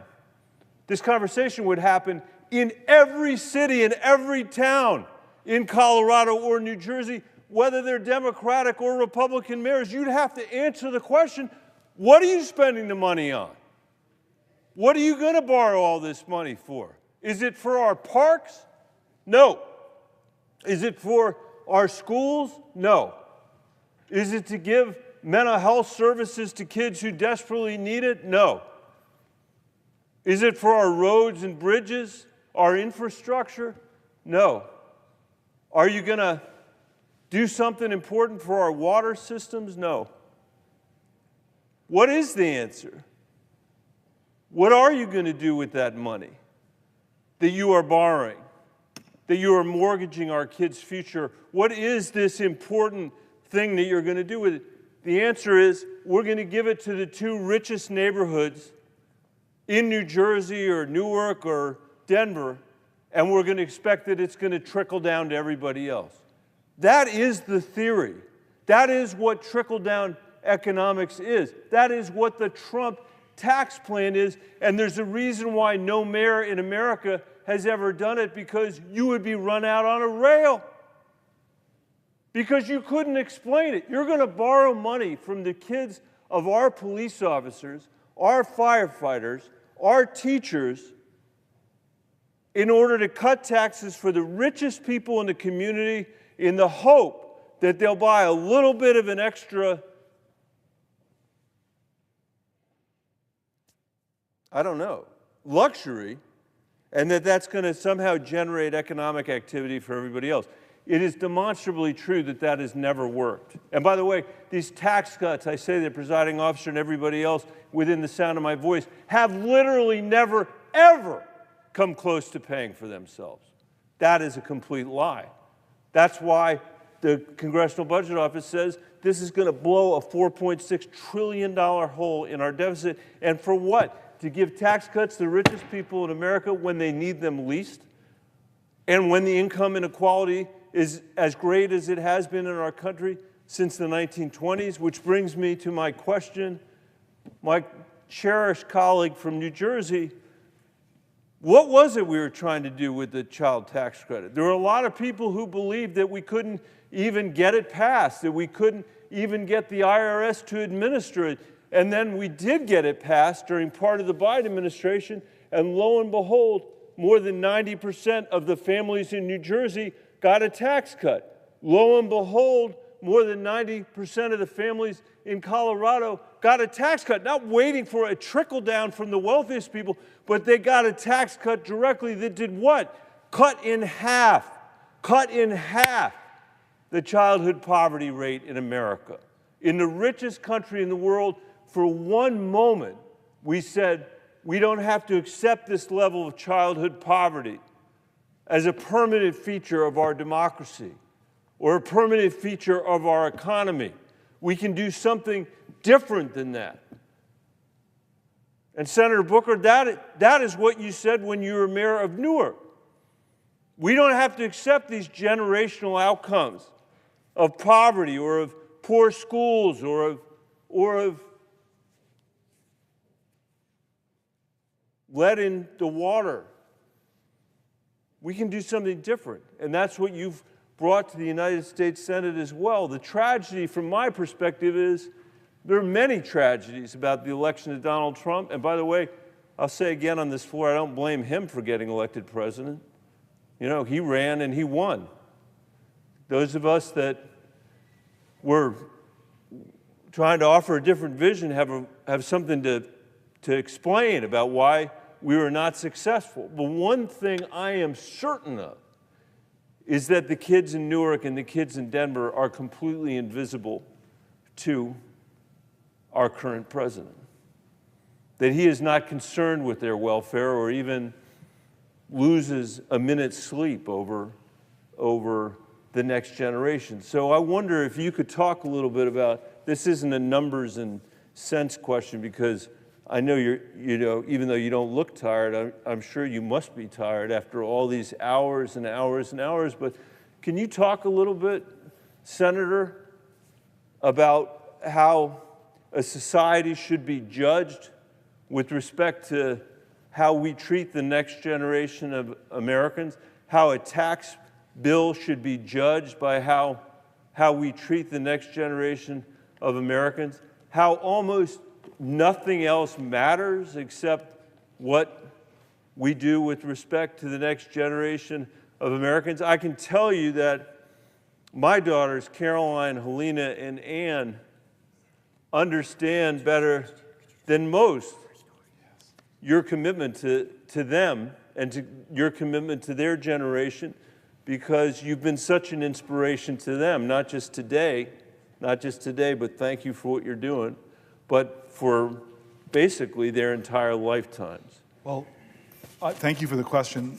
My long time friend, one of the folks I've known the longest, who I get to serve with, and what you did for me when I came here is you and Sherrod Brown, who sat right there by the door, you let Bennett and Brown become Bennett Brown Booker, 3 Bs, and joined together with some of the most extraordinary House members and Brother Warnock, and fight for the child tax credit. And it took years, but we found our opening when we called Ron Klain together before the election was even settled and said, please, this is the best thing our country can do is to expand the child tax credit, make it fully refundable, because we knew, as you said, it would give the overwhelming majority, between 80 and 93%, depending on what state you are, of the people in those states, we expanded the earned income tax credit, it would give them all a tax break. It was, inarguably, one of the greatest tax cuts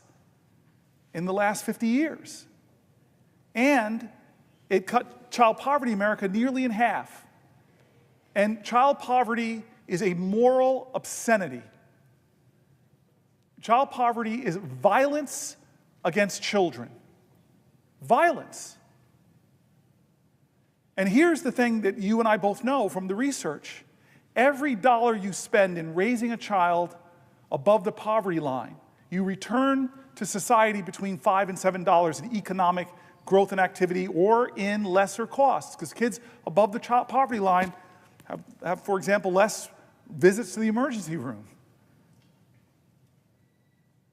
I just don't understand how we are a nation, again, the wealthiest nation that has one of the highest child poverty rates. It makes no sense, 0 sense.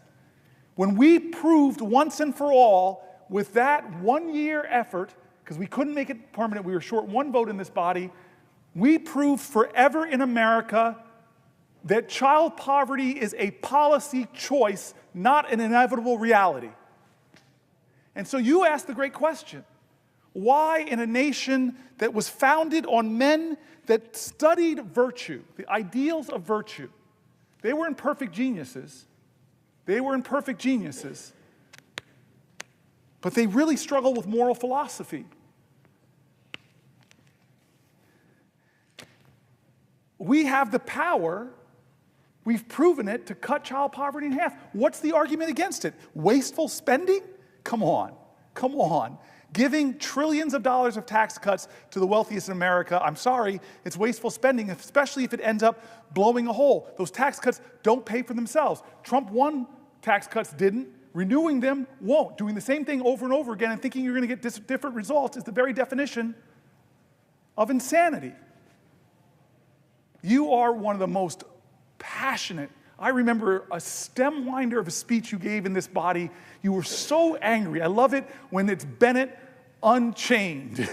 You were so angry when you started talking about the horrible policies of this nation that has eaten away the inheritance of children to come. Why you went off on the trillions of dollars spent on stupid foreign wars, where our brave men and women fought for this country, but this country made bad mistakes in these long wars. You talked about the money we spent there, and you talked about the first time in American history, common sacrifice every war before that, not just the men and women who were brave enough to go out and fight. You said the first time in American history that we said the only people that are going to bear a burden are the people that are going to go. The rest of you get tax cuts. George Bush, first time ever, we went to war and we gave tax cuts from the Civil War to the Revolutionary War to World War I to World War II. It was a common collective effort. My grandmother talked with pride about victory gardens and pride about war bonds. Everybody pitched in.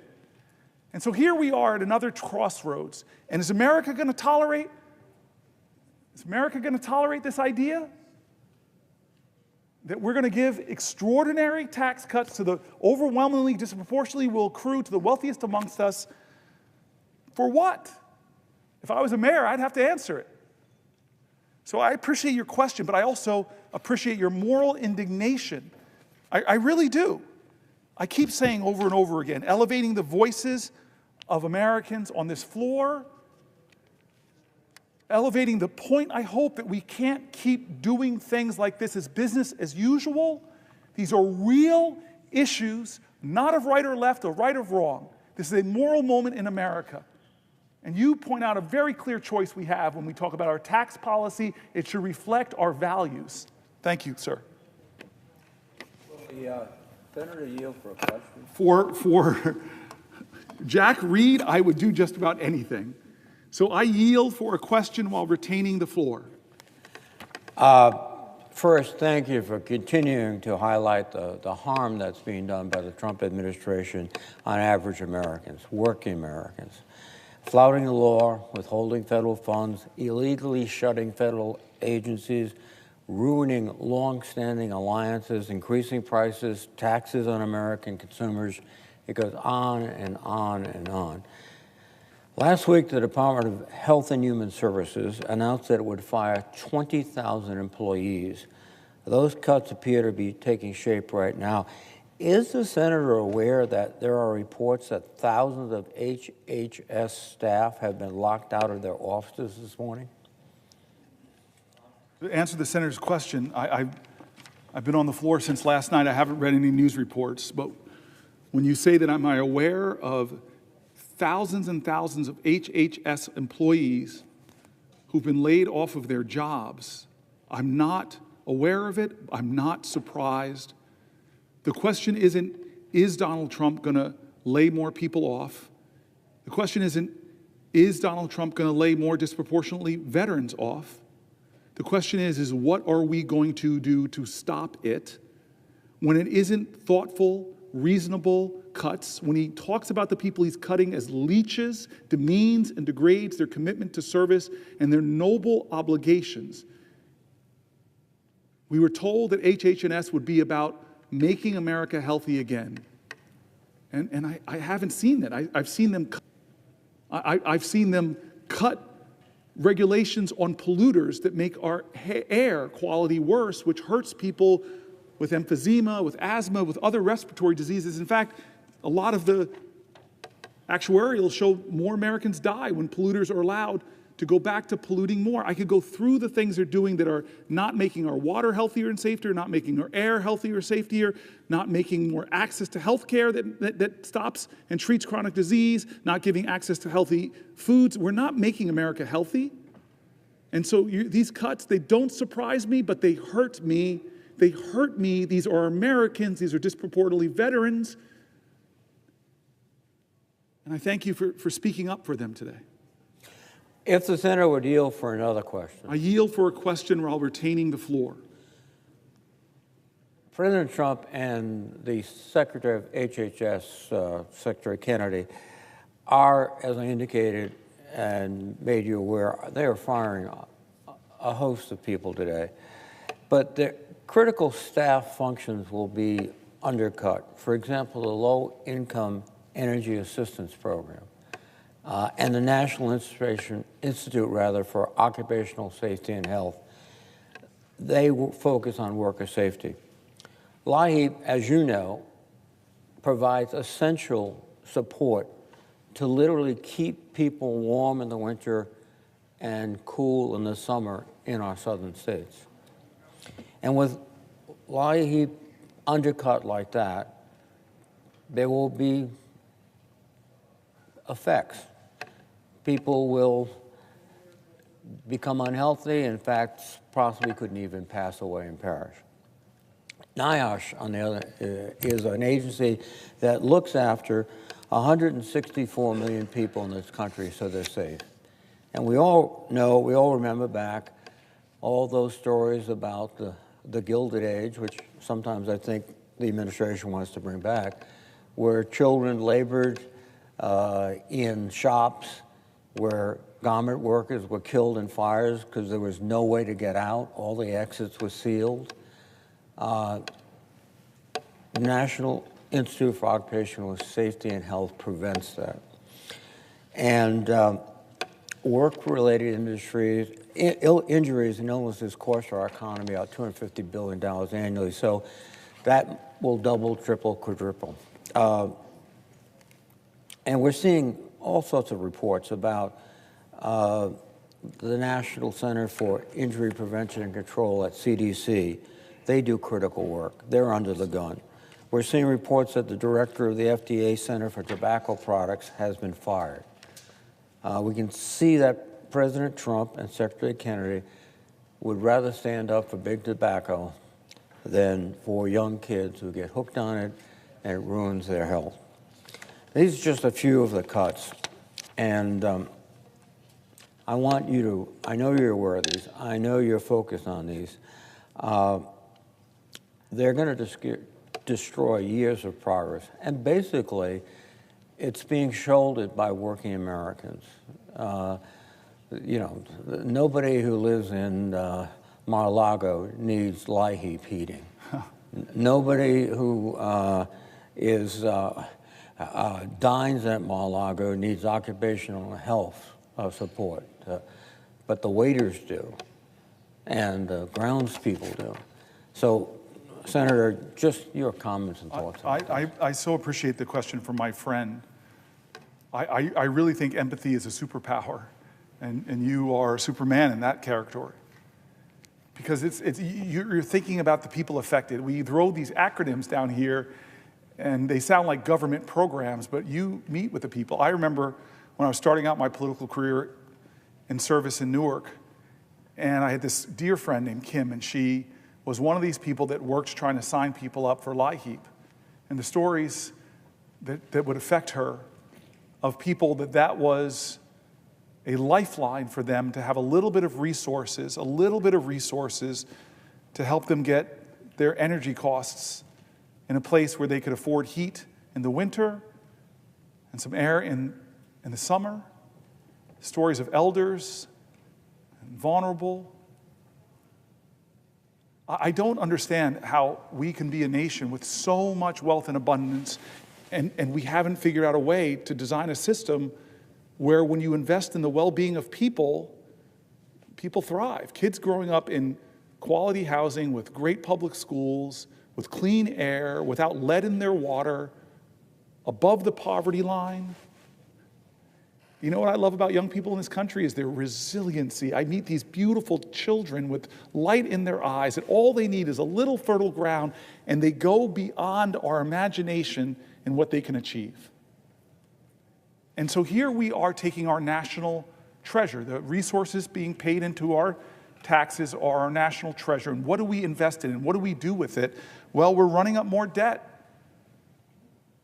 We're not going to pay for these tax cuts that are overwhelmingly going to go to the wealthiest. But we're taking all these things that people rely on, from our veterans to our seniors to our disabled to expectant moms. We're just taking as much as we can to defer as much of this gross tax cuts that go disproportionately to the wealthy. And so again, I return to where I've been for closing in on 19 hours. I go back to, what are we going to do about it? It can't be business as usual. There are too many things we've already covered that show that this is a moral moment in America. Where do we stand? It's time, as John Lewis, as I keep repeating, he says it's time to get into good trouble, necessary trouble, to redeem the soul of our nation. And when you're talking about, goes directly to the soul. What do we stand for? Who do we stand for? We should stand for each other. Thank you, sir. Will the senator from New Jersey yield for a question? To my dear friend, I yield for a question while retaining the floor, and I thank you for being here. I thank you for your leadership. I thank you for what you stand for, and I look forward to your question. Well, I so appreciate the senator from New Jersey trying to articulate the urgency of this moment. And I think that I know you've discussed many things in the last, I don't know how many hours it is, but it's been many, many hours. And, we just had a hearing this morning related to the markup of the Social Security nominee. And we're just trying to find out because a whistleblower said that he was involved in helping DOGE. And we're here today trying to bring attention to the American public that people are trying to rearrange essential services, contractual obligations, things like Social Security or Medicaid or even Medicare, by basically saying, well, we have this efficiency strategy, when in reality, they're over there with numbers just trying to carve something out of the budget, billions of dollars out of Social Security efficiency, or billions and billions and billions of dollars out of Medicaid, which would really come right out of our hospitals who are saying they don't even think they could stay open. But this notion of Social Security, I don't know if you've heard that not only are they closing offices and cutting jobs, they're asking people to re-register. So my constituent, who they basically said was dead, was not dead. He wanted his Social Security. So not only did they not give him his check in January, they tried to claw back checks from the previous months out of his bank account. And even though this has got national press and attention, you would think that everybody on the other side would be like, no, that's not what we're trying to do. Even though the president in the State of the Union said all these people were getting Social Security checks, when my constituent is standing in line with less and less staff trying to get his Social Security, and guess what? They're still at it. As of last Friday, they were still at not giving him his Social Security. So what are we unleashing on America? What are we unleashing that even, and I don't know whether you address these Social Security issues in your statements. I so appreciate you emphasizing the urgency here, because this is the dismantling of contractual agreements between the American people and the people's body that we're here to represent them and stand up for it, and people are acting like they don't care. So you are here in an extraordinary athletic achievement, thank you.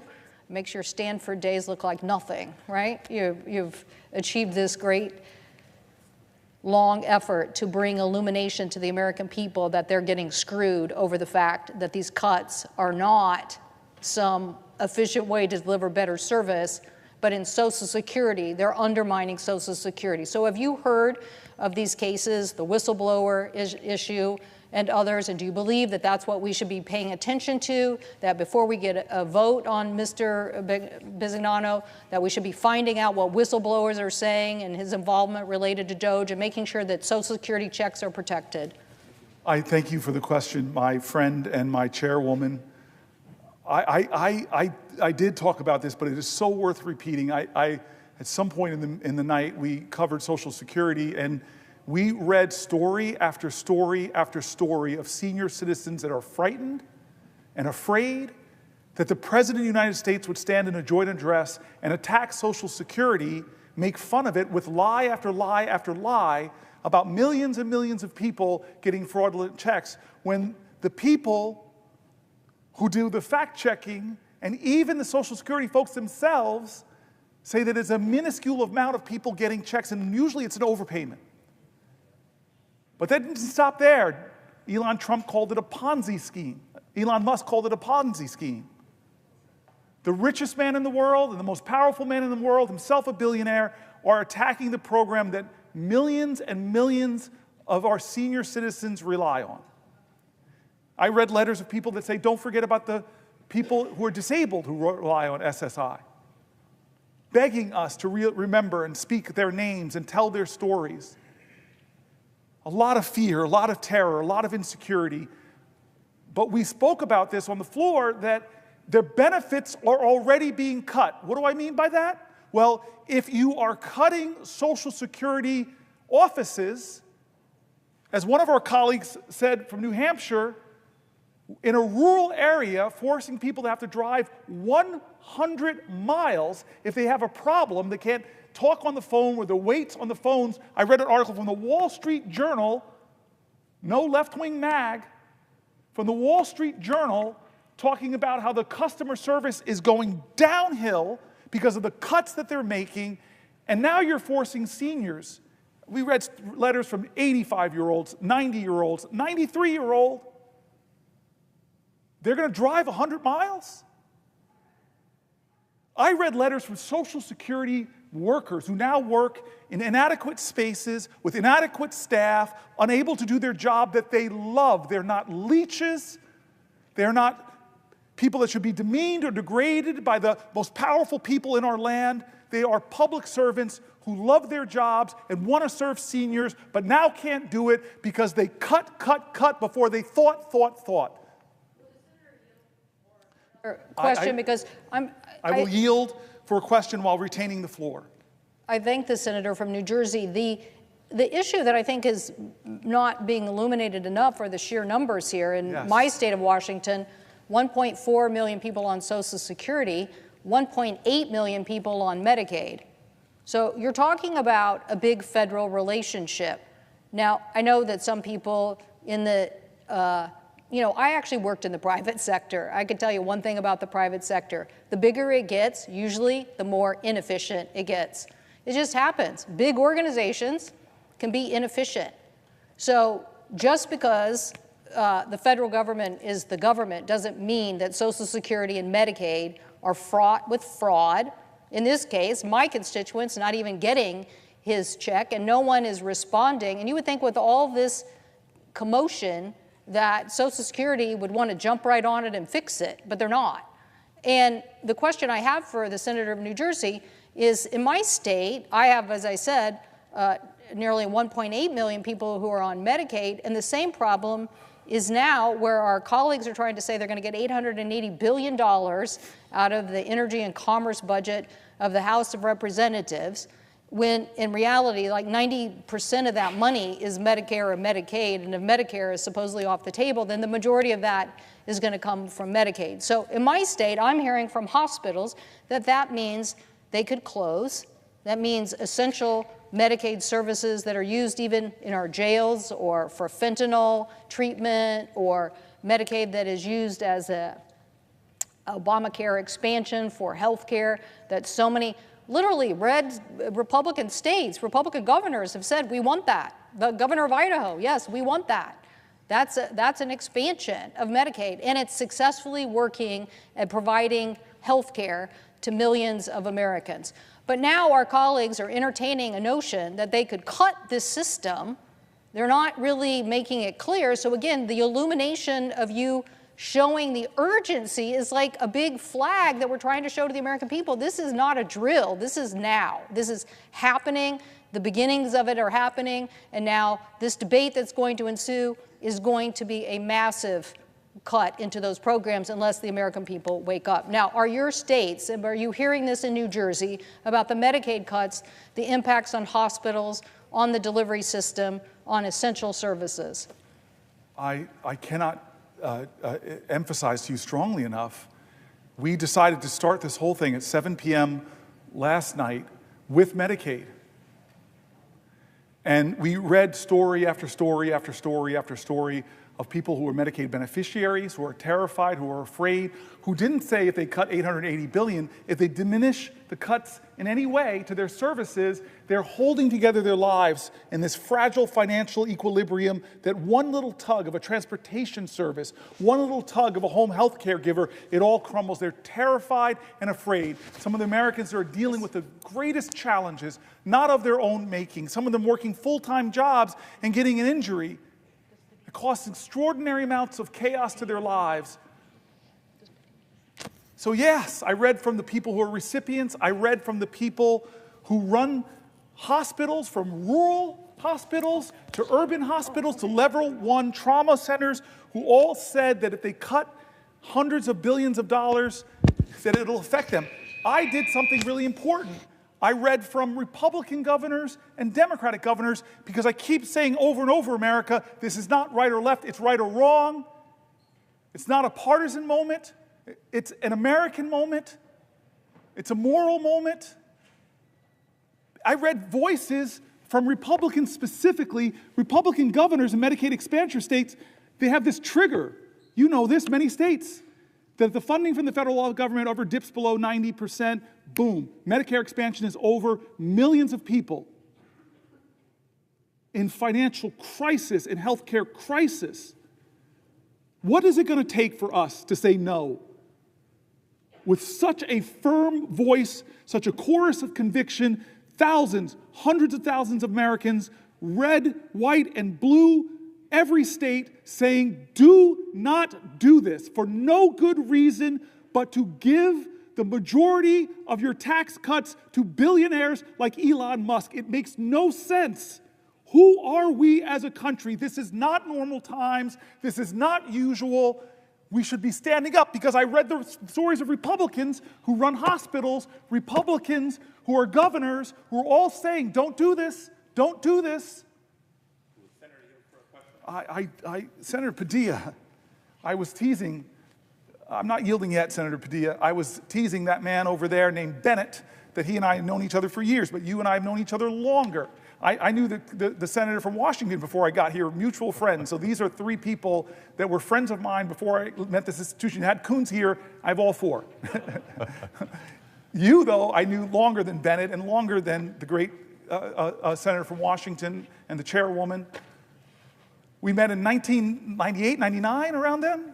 We were both city council people. And the dear friend, the beautiful man who introduced us, told me before we walked in your office that you were a rising star. You were a man of deep decency, that you were going to do extraordinary things in your career, and he did not overstate the fact. You're one of my close friends, and I definitely yield for a question while retaining the floor. Thank you, and let the record reflect that he said the exact things, same things, probably better things about you, and he was absolutely correct. But I couldn't help but interject right at the moment where I did, because once again, your passion is coming through. There's been, well, first of all, I tremendously admire what you've been doing here on the floor of the Senate today, starting with last night. And as I've been watching off and on, there's these moments where your empathy and your sympathy and your care and concern is coming through. You can't help it. It's who you are. There's been other moments, as you've been talking about some of the key issues and dynamics of this current political climate that we're in, where your passion is coming through, and at times anger. I know it because I've seen it. I know it because we're getting calls in my office about this. I know it because if you monitor comments and commentary on social media about what my colleague is doing here on the Senate floor, some people have asked, why is he so angry? Why, I'd like to say here, right now, that Senator Booker has every right to be angry because of what's going on. I know I'm angry with so much of what's going on, and the American people have every right to be angry with what's going on, because none of what we're seeing come out of the Trump White House is normal. But every day, this approach of flooding the zone with more and more extreme actions runs the risk of making people grow numb to these attacks. And we certainly can't surrender to the feeling of just being overwhelmed by their tactics.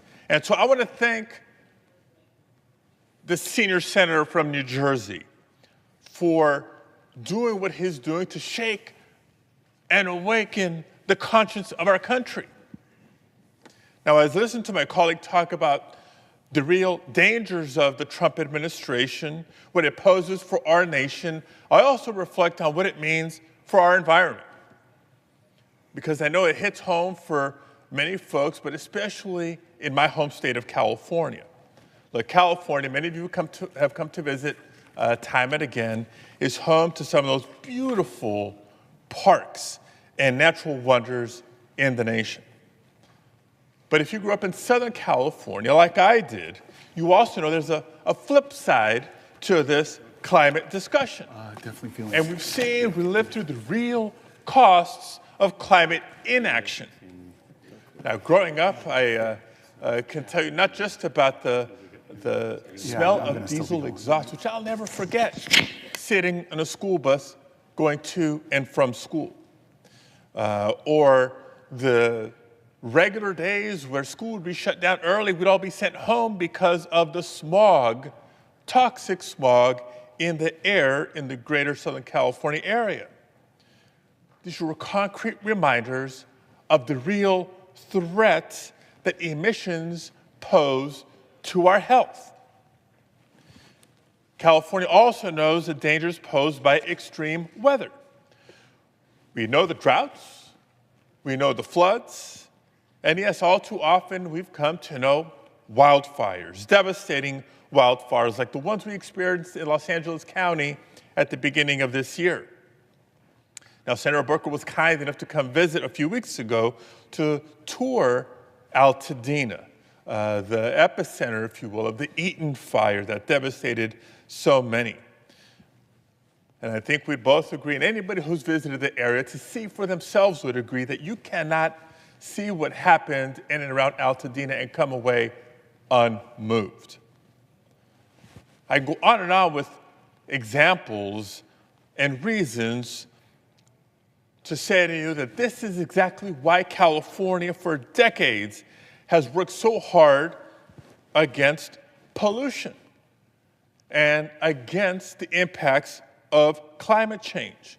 Everything from being aggressive on tailpipe emission standards to our ambitious conservation goals. The 30 and 30 goals set out by the Biden administration were modeled after the 30 by 30 goals set out by the state of California. California is also home to the very first Earth Day, which is now celebrated nationally each and every year.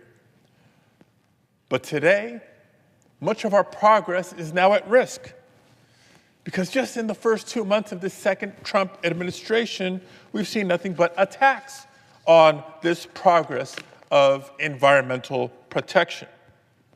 The Trump administration has sought to reverse the endangerment finding, which is the most basic finding of climate science, that yes, greenhouse gases harm public health. They've taken the steps of illegally freezing funding that this Congress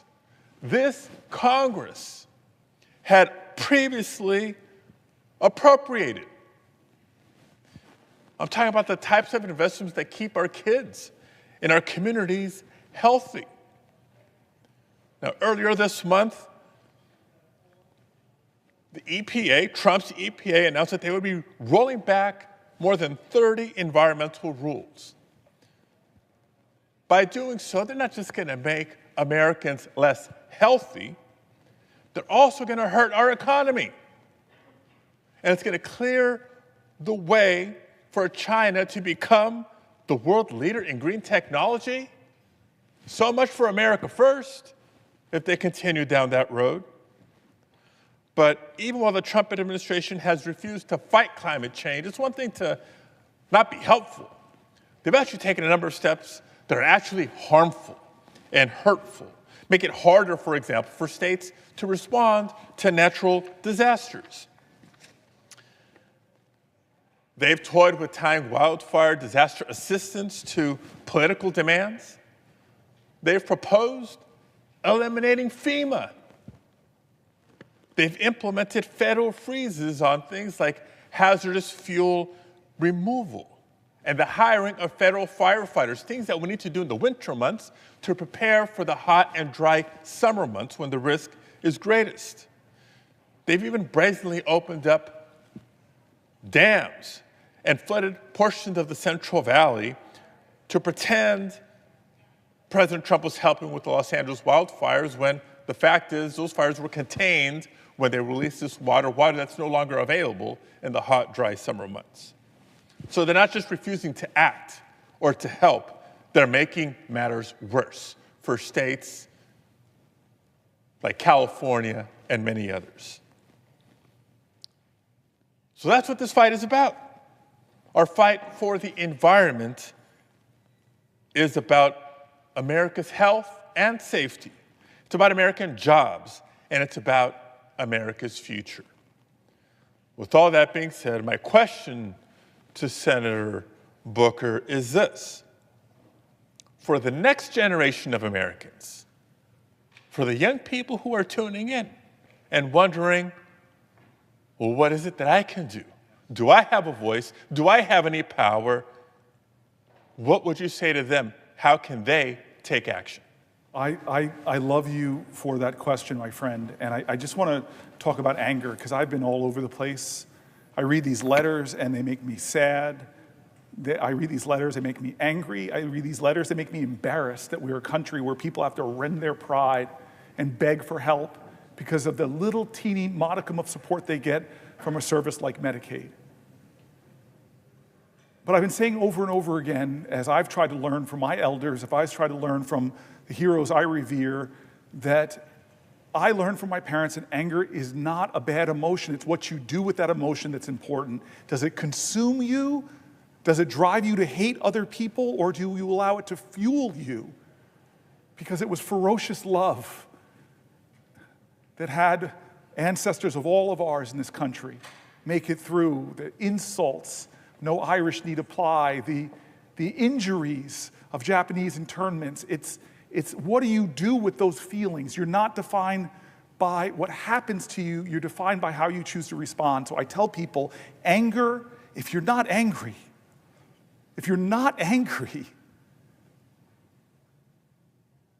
let that fuel you. Well, what about the heartbreak that I feel?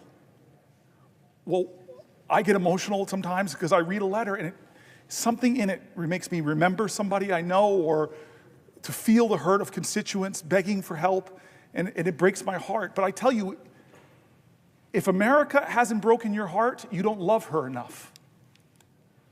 Because there's so much heartbreak and fear and pain in a nation where people are seeing their economic hopes and dreams of maybe buying a home or having the money to help their kids with school or to meet their basic needs, where so many Americans are one flat tire, one $400 hit to their economy, and they're suddenly doing payday loans or having to struggle to find a way through. There's so much heartbreak in this country.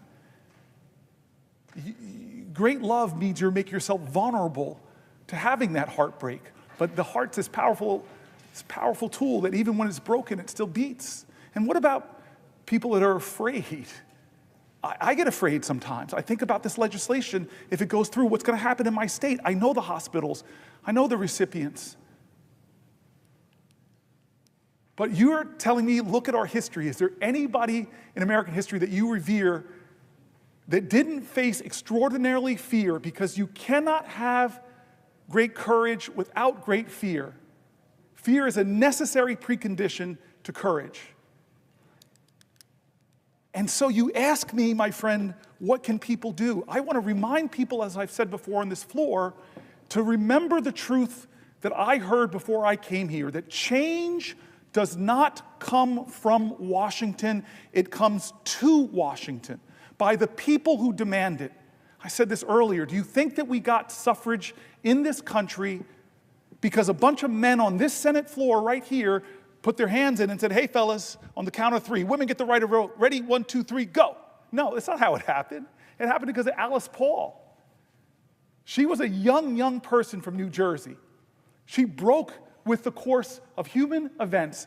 Alice Paul, one of my greatest heroes, you know what she did? She caused a heck of a lot of good trouble. Necessary trouble. She is the first American ever, young American in her early 20s, the first American ever to protest in front of the White House.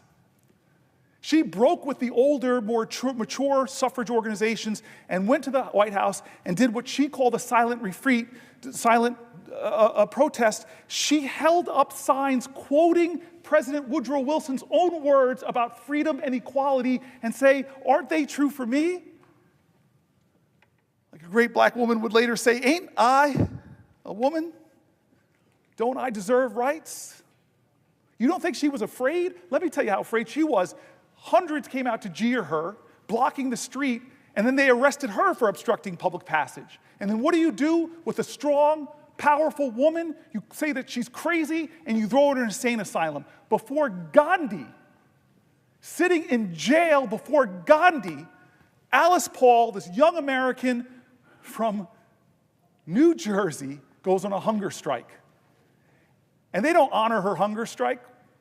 They shove tubes down her throat, crack eggs into the tube, force feeding her, and thank God for the First Amendment, which is under attack here in America. The freedom of the press, under attack here in America. Look at the dragging the journalist Jeffrey Goldberg right now for doing what? Getting the highest security officials in the land, just showing them the laws that they were breaking. A journalist covered what Alice Paul did. She gets out of jail because of public outrage. She goes back to protesting in front of the White House, and Woodrow Wilson, the President of the United States, finally comes out and joins her in supporting suffrage. You don't think she was afraid, angry, heartbroken, but she did something different. She chose a new and unusual pathway to show that this is not the America I believe in. The poetry of Langston Hughes. America never was America to me, but I swear this oath, America will be. The poetry of Langston Hughes. There's a dream in this land with its back against the wall. To save a dream for one, we must save the dream for all. It's what you do with those emotions that matters. Does it call you to greater service? Does it call you to greater sacrifice? Does it call you to greater love? And let me say one more thing. As we were speaking, I just wanted to bring this up. You know I love history. And this is one of my favorite letters, Alex, my colleague, Senator Padilla. It's one of my favorite letters in all of American history because an obscure, unknown American, obscure and unknown, would never have been known, writes a letter to a powerful, powerful man.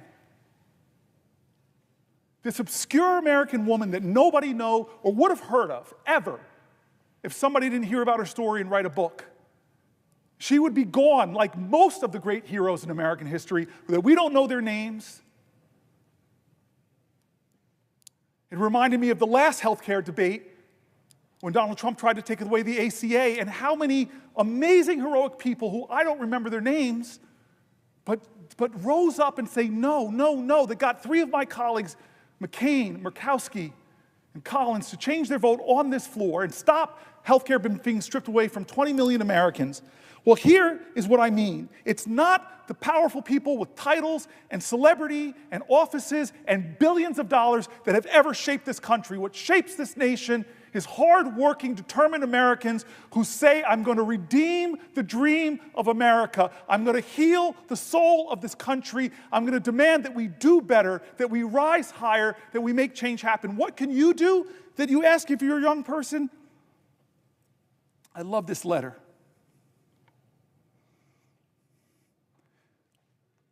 It's written by Frederick Douglass to an unknown person that would have never been heard of if it wasn't for this book. And he writes to his friend, I'm glad to know that the story of your eventful life has been written by a kind lady, and the same is soon to be published. You ask for what you do not need from me, Frederick Douglass writes. You call upon me for a word of commendation. I need such words from you far more than you can need them from me. He says to this unknown woman, especially where your superior labors and devotion to the cause of the lately enslaved of our land are known as I at least know them.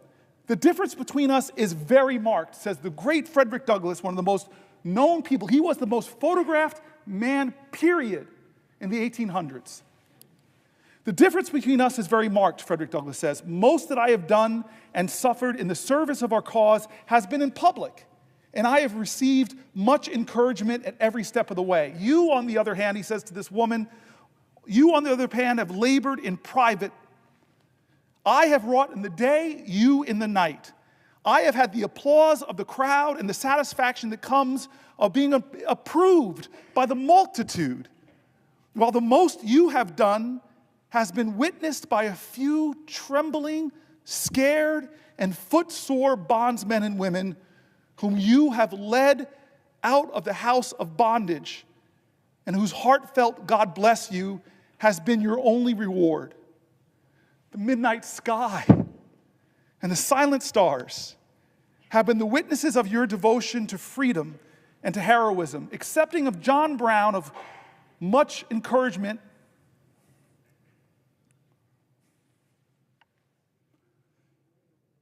Accepting of John Brown of sacred memory, I know of no one who has willingly encountered more perils and hardships to serve our enslaved people that you have.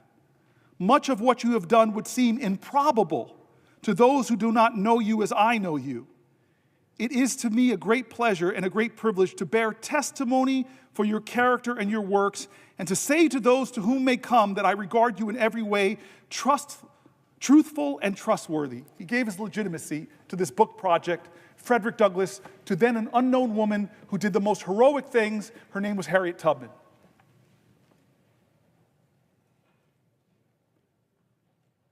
How did we get here, America, to this privileged place? Well, we got here because of that incredible infrastructure project that this place didn't fund called the Underground Railroad, where black Americans and white Americans broke laws, did civil disobedience to stop slavery. How did we get here? We got here because young 20-somethings got upon a bridge named for a grand wizard of the KKK, named the Edmund Pettus Bridge. We got here because they marched. We got here because they were beaten. We got here because they bled, and I may know one or two of the people on that bridge. I may know one of the two of their names, but I am in this body because of them. How did we get here, America? We got here because of people whose names I don't know, who fought at Seneca Falls. How did we get here? Because of people whose names I don't know, who stood at Stonewall. We got here because of people's names I don't know, who were there at Selma.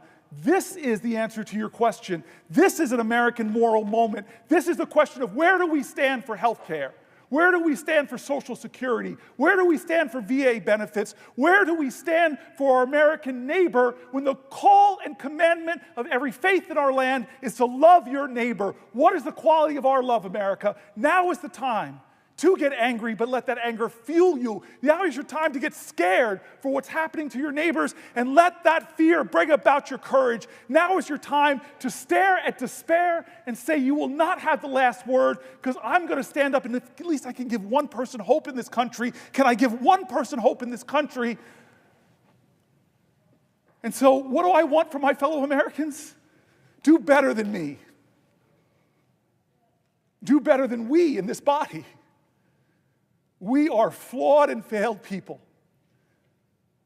I see people showing up at our town halls yelling at us, Democrat and Republican, do more. How are you letting this happen? Well, I hate to tell you, we're doing all that I can think of. This is why I'm standing here, to try to give voice to those people.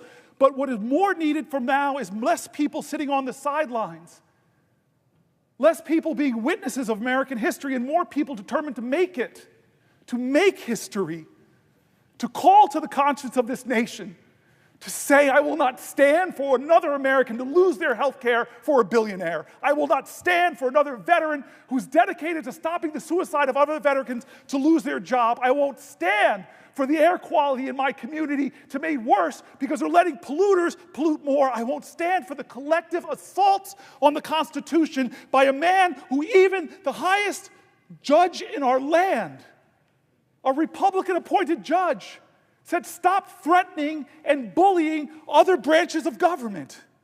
When is it going to be enough? My voice is inadequate. My efforts today are inadequate to stop what they're trying to do.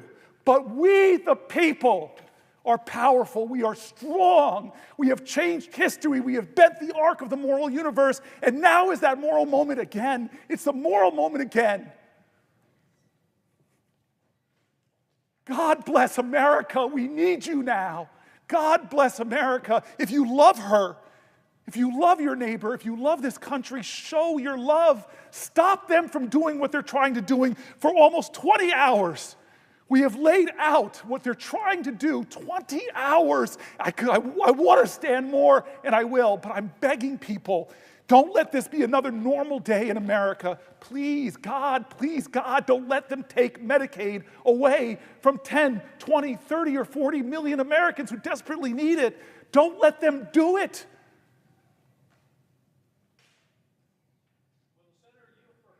I will yield to my dear friend who I owe an apology. At the last hours of your birthday, as I was preparing for this, I realized that we have a special bond.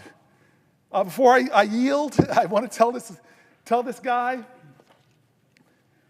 The senator was discussing. Hold on. I yield, but I retain the right to the floor. So I yield, but I retain the right to the floor. I want to ask some questions about veterans in this country, but before I do so, you talked a lot about courage. Yes, sir. And how the world has been changed by people of courage.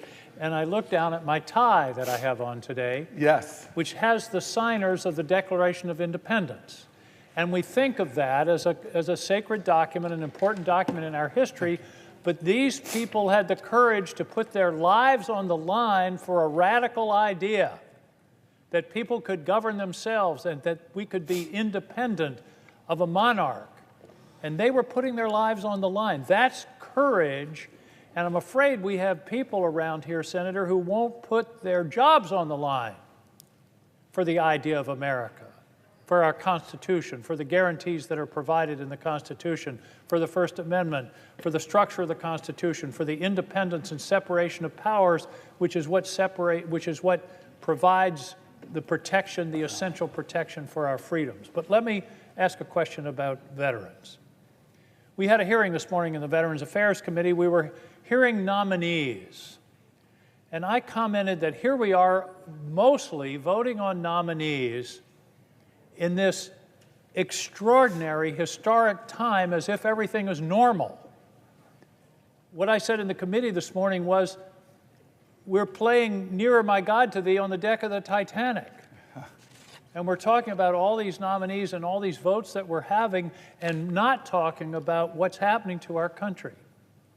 And in terms of veterans, here's what's happening.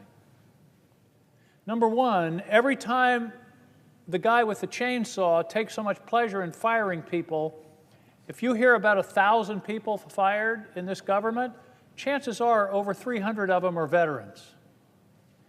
30% of the federal workforce are veterans. In the VA, I suspect it's even a higher number. So what's happening in the Veterans Administration? The first thing that happened was a hiring freeze. And the hiring freeze affected everybody in the Veterans Administration until somebody said, well, wait a minute, what about doctors and nurses? What about direct care workers? And they said, oh, wait a minute, we didn't mean for that. And that's sort of symbolic of the way this thing is going, because they're not thinking. It's ready, fire, aim, time after time. And so you have a hiring freeze. Then they say, oh, well, wait a minute, there's this group we want to do. But then they leave the hiring freeze in place for the people that are working behind the scenes. I think the senator will agree that if nobody's there to answer the phone when a veteran calls to make a claim or make an appointment, that's a denial of benefits, just as if they've cut the benefits. Okay, so 2,400 people fired. And by the way, those people being fired are getting emails that say you're being fired for poor performance. There was no analysis of performance. There was no examination of how they were actually doing or what these people were contributing. It was random. It was people who were on probation. You know why? Because they're easier to fire under our laws.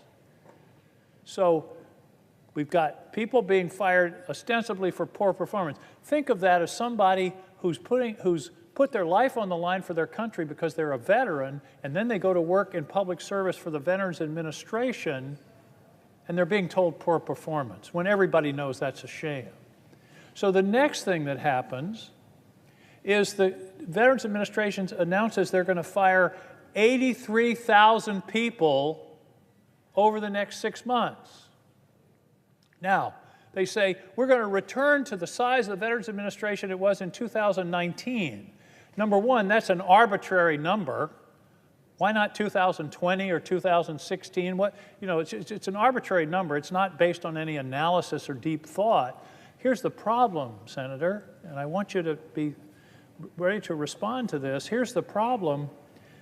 There have been 7 major pieces of legislation benefiting veterans since 2019, the biggest of which, of course, is the PACT Act, the largest expansion of veterans benefit program in probably the last 30 or 40 years, and you need people to administer that program.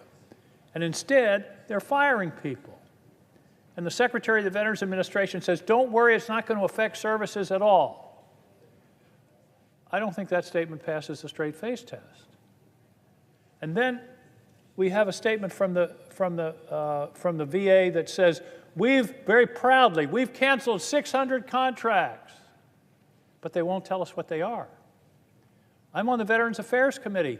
We don't know what they are. We don't know what the plan is for those 83,000 people that are going to be fired. And I guess my question is, what do you think of an organization that says to a veteran, thank you for your service, you're fired? Well, as we were talking earlier, the firings are adding up. It's going to be now about 80,000 people from the VA alone. A disproportionate number of them are veterans. And so that is a rollback in service. We already know that veterans in all of the government agencies represent about 24% of the government workers we're talking about that are getting fired. And these are veterans, as I read their stories, that just want to keep serving their country, from the national parks to serving their fellow veterans and helping them get health care. And we are seeing people that get exemplary reviews, and then they're fired as probationary workers under the only way they can, according to the law, is to say that they're a bad federal worker. And then they get insult on top of it when the highest or the most powerful man in the world and the richest man in the world, Trump and Musk, come together and call the guy making $45,000 serving other veterans, they call him a leech. They call him a parasite.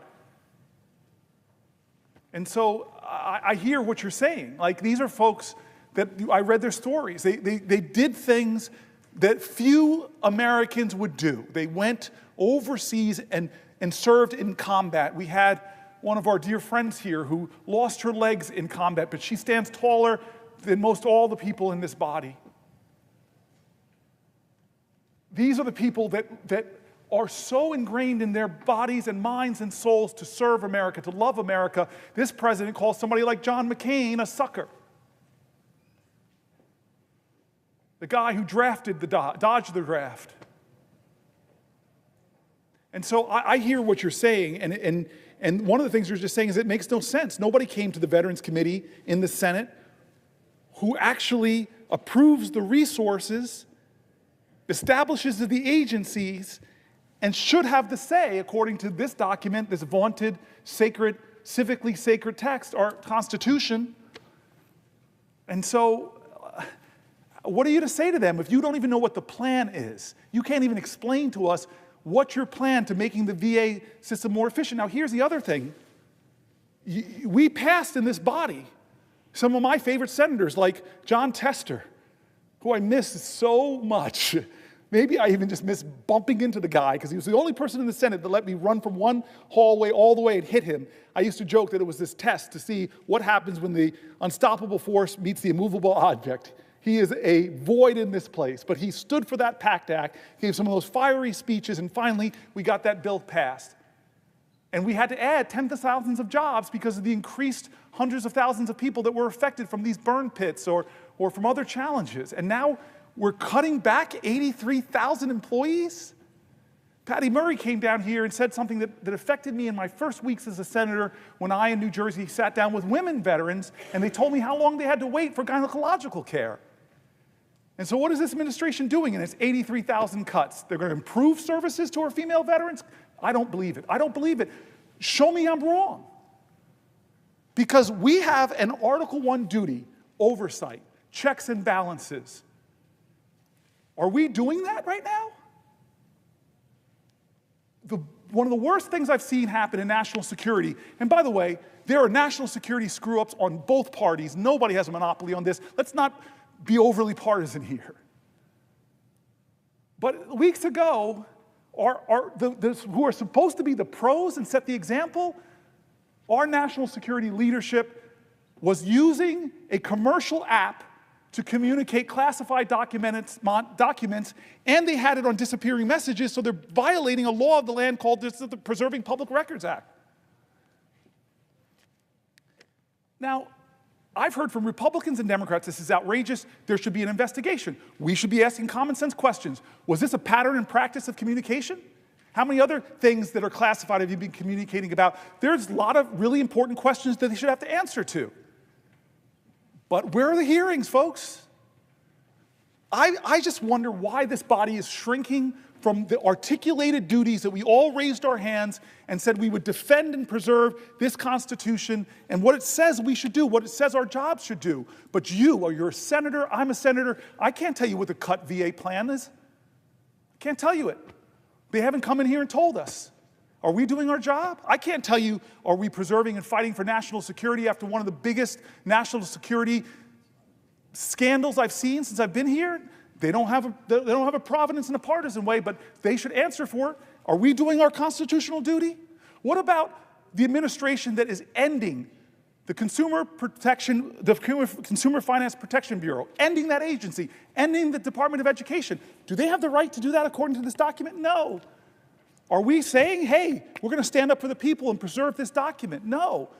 Thank God for the Article 3 branch of government, because they're being dragged into court, and Republican appointed judges and Democratic appointed judges are saying, can't do it. But you know what Trump is doing? He's ignoring the courts, and then he's demonizing the judges. You know that threats on judges in America, the threats have gone up 400%? You know that I had a federal judge, God bless her, where somebody thought they were going to her house, they did, but she wasn't home, and they murdered her son and shot her husband? And Trump is out there threatening judges, dragging them on Twitter or X or whatever he's calling it now? This is America. I know people on both sides of the aisle, we believe in common decency. We believe in respect. We believe that the highest office in the land should represent the best of our values, not the worst, not a guy that we wouldn't even let babysit our kids. And so I don't know what's going on with veterans, but I'm not going to sit by and do nothing. That's why I'm standing here. That's why I read the voices of so many veterans. Let's elevate the voices of the Americans who are being hurt and harmed. Let's talk for them if they can't talk for themselves. Let's tell them that we see you, we love you, and that all of us, we're going to fight for you.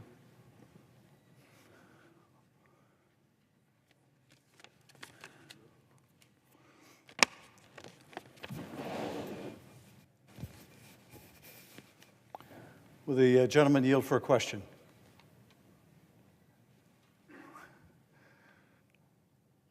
From you, my friend, who doubled the number of vegans in the Senate. I yield for a question while retaining the floor, and I thank you for being here. I thank you for being here. Senator Booker, I always knew you were a towering intellect and a phenomenal and passionate speaker and advocate, but I did not know your stamina until today. And I am delighted to join you on the floor and have this opportunity to engage in a dialogue with you. You can't engage in a dialogue. The parliamentarian is going to stare me down. You can ask me questions. I stand corrected. I'm happy not to engage in a dialogue with you, but to ask you a question. And I will yield for a question while retaining the floor. And let me ask the question this way. I was in the airport yesterday when someone handed me a note that said, "Please save our country. Please save our country." And I think the genesis of the note was her profound concern over the direction of this country, over the increasingly authoritarian direction of this country and what is happening to the rule of law in America. We look at institution after institution, and we see the guardrails of our democracy coming down. We see an assault on the rule of law unlike anything we have seen in modern history, maybe in the entire history of the United States of America. Each and every institution. And why? Because they can. Because they feel they can. So they're going after the colleges and universities. Right. They're going after the institutions of higher learning. This was an attack that was presaged by J.D. Vance years ago in a speech where he talked about the professors are the enemy. They have to go after the seat of learning. So they're going after the universities, and they're using an enormous cudgel. We'll cut off your funds. We'll cut off hundreds of millions in your funds if you do things, if you say things that we in the administration don't like. If you irritate the personal predilection of the president, you will have your funding cut. It is unlawful, it is illegal, and yet they're doing it because they can. They're going after major American law firms because these law firms had the audacity, the unmitigated temerity to hire lawyers or have lawyers who would take on causes inimical to the president's personal interests. So they're going after these firms and they're threatening the livelihood of these firms. We'll close the courthouse doors. We'll cut your clients off from contracts unless you kiss the ring. And of course, it's not just the firms or what they represent. It's everyone who is in need of a lawyer, who now needs to know that if they run afoul of the policy preferences of the administration, they may never get a lawyer. And why are they doing this to law firms? Because they can. And they're going after judges. They're calling for the impeachment of judges. The latest is Judge Boasberg in a case involving the administration grabbing a bunch of people, designating them as part of a Venezuelan gang, and without any due process, without any process at all, taking them to some maximum security prison in El Salvador. And in fact, it would appear doing so even against the court order when the judge said, turn those places around. Now, why are they encouraging the impeachment of a judge? Well, I impeached a judge here. I was a lead manager before there was an impeachment of Donald Trump, or two of them. I led an impeachment of a corrupt judge. It's the same standard of high crimes and misdemeanors. It is not a high crime or a misdemeanor to disagree in a case brought before a federal district court, to disagree with the flawed reasoning of the government. Why are they doing this to judges? Because they can. Because they can. They're going after the press. They're going after the press and saying, if you don't call the Gulf of Mexico the Gulf of America, we're going to prevent you from attending press events at the White House or on Air Force One.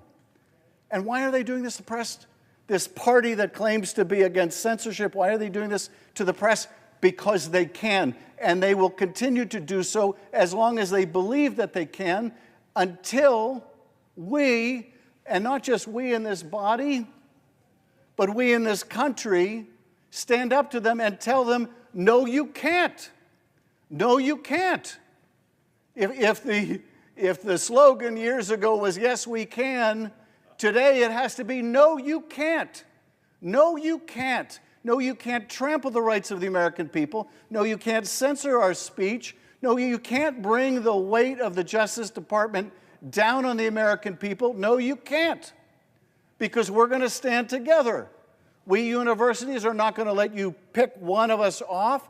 We're going to band together. No, we're not going to let you go after the law firms. We're going to band together. No, we're not going to let you go after the press organizations. We're going to demand free speech. Until we come together, until we mobilize in a massive way together to say, no, you can't, no, you can't, they will continue to believe that, yes, they can violate the law with impunity. So my question, Senator Booker, is how do we tell them, no, you can't, not with our country, no, you can't violate the law, violate our values, violate our interests? No, you can't. How do we tell the administration no? My friend and colleague, I'm hoping that we could figure out thousands of ignition points where Americans can stand up and do that, call to their fellow Americans to do more. I'm not upset at the folks that have been saying to Democratic senators and House members and me and challenging me. I've talked to so many of my constituents who've said, you've got to do more, and all of us have to interrogate ourselves. Because like I said at the very beginning of this, at 7 p.m. on Monday night, I said, we have to say to history where we stood when they were coming after our constitutional principles, where we stood when they were threatening judges to impeach them for making just decisions, where we stood when they were taking law firms and threatening their business unless they came and kowtowed to the big leader, where we stood when they were disappearing people from America with the due process that even Anton Scalia said they should have. Where were you when they came after the health care of the disabled, the health care of the children, the health care of the expectant mothers, the health care of seniors? Where were you when they attacked veterans, laying them off for no justifiable reason and attacking the VA services that they rely on? Where were you when we turned our back on Ukraine? Where were you when we turned our back on our alliances? Where were you when they took the economy down with tariffs? When they took the economy down by threatening it so consumer confidence drops? Where were you? How many things are going on before we answer the question, as it says in Hebrew, he ne ni. He ne ni. Behold, Lord, here I am. And so I confess that I have been imperfect. I confess that I've been inadequate to the moment. I confess that the Democratic Party has made terrible mistakes that have given lane to this demagogue. I confess we all must look in the mirror and say we will do better. And it's not just defining ourselves what we're against. We, the next generation, as the baby boomers are leaving the stage, the last baby boomer president, we have to say that we're going to redeem the dream. We're going to dream America anew. We're going to start talking about bold things that don't divide people, that unite people. Bold things that excite the moral imagination of a country to do better, to go higher, that call us together. This is the time where new leaders in our country must emerge. I'm not talking about senators. I'm talking about citizens. This time of despair and darkness doesn't demand more darkness.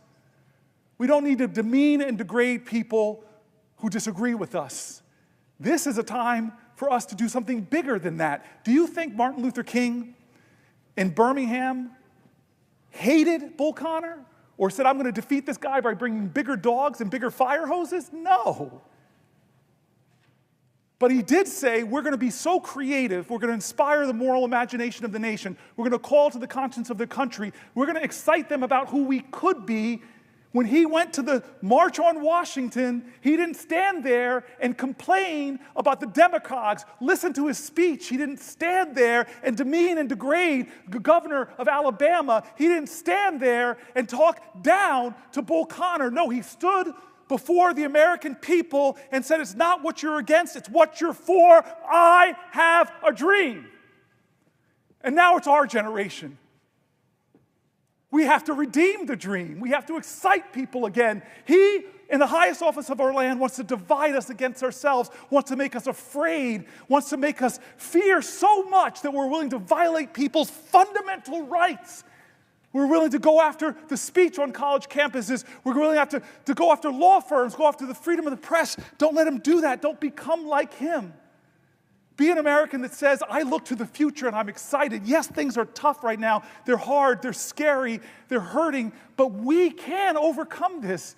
Our American history, if it's nothing else, American history, if it's nothing else, it is a perpetual testimony to the achievement of impossible things against impossible odds. We are a nation that is great not because of the people that are trying to whitewash our history, to remove great people, Native Americans, black people, and women from our military websites. I don't want a Disneyfication of our history. I don't want to whitewash history. I don't want to homogenize history. Tell me the wretched truth about America, because that speaks to our greatness. And so what do I want people to do? It starts with us, man, and you're doing it. I've seen courage of my colleagues.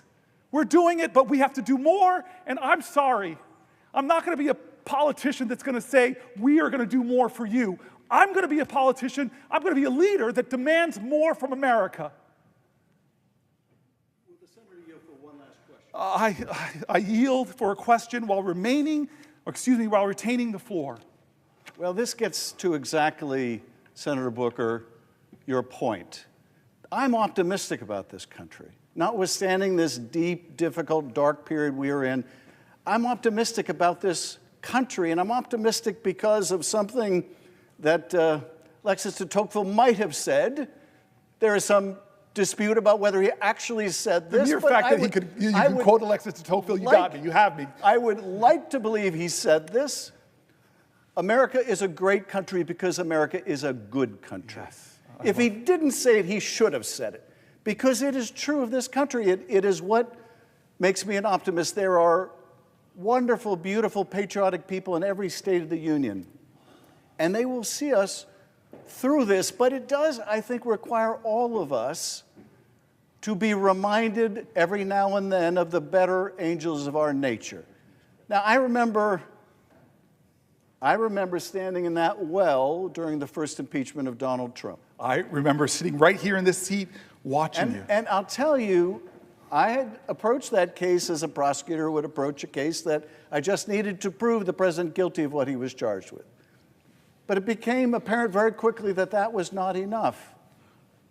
That notwithstanding the abundant evidence of his guilt, I needed to show something more. I needed to show that it was dangerous to keep him in office.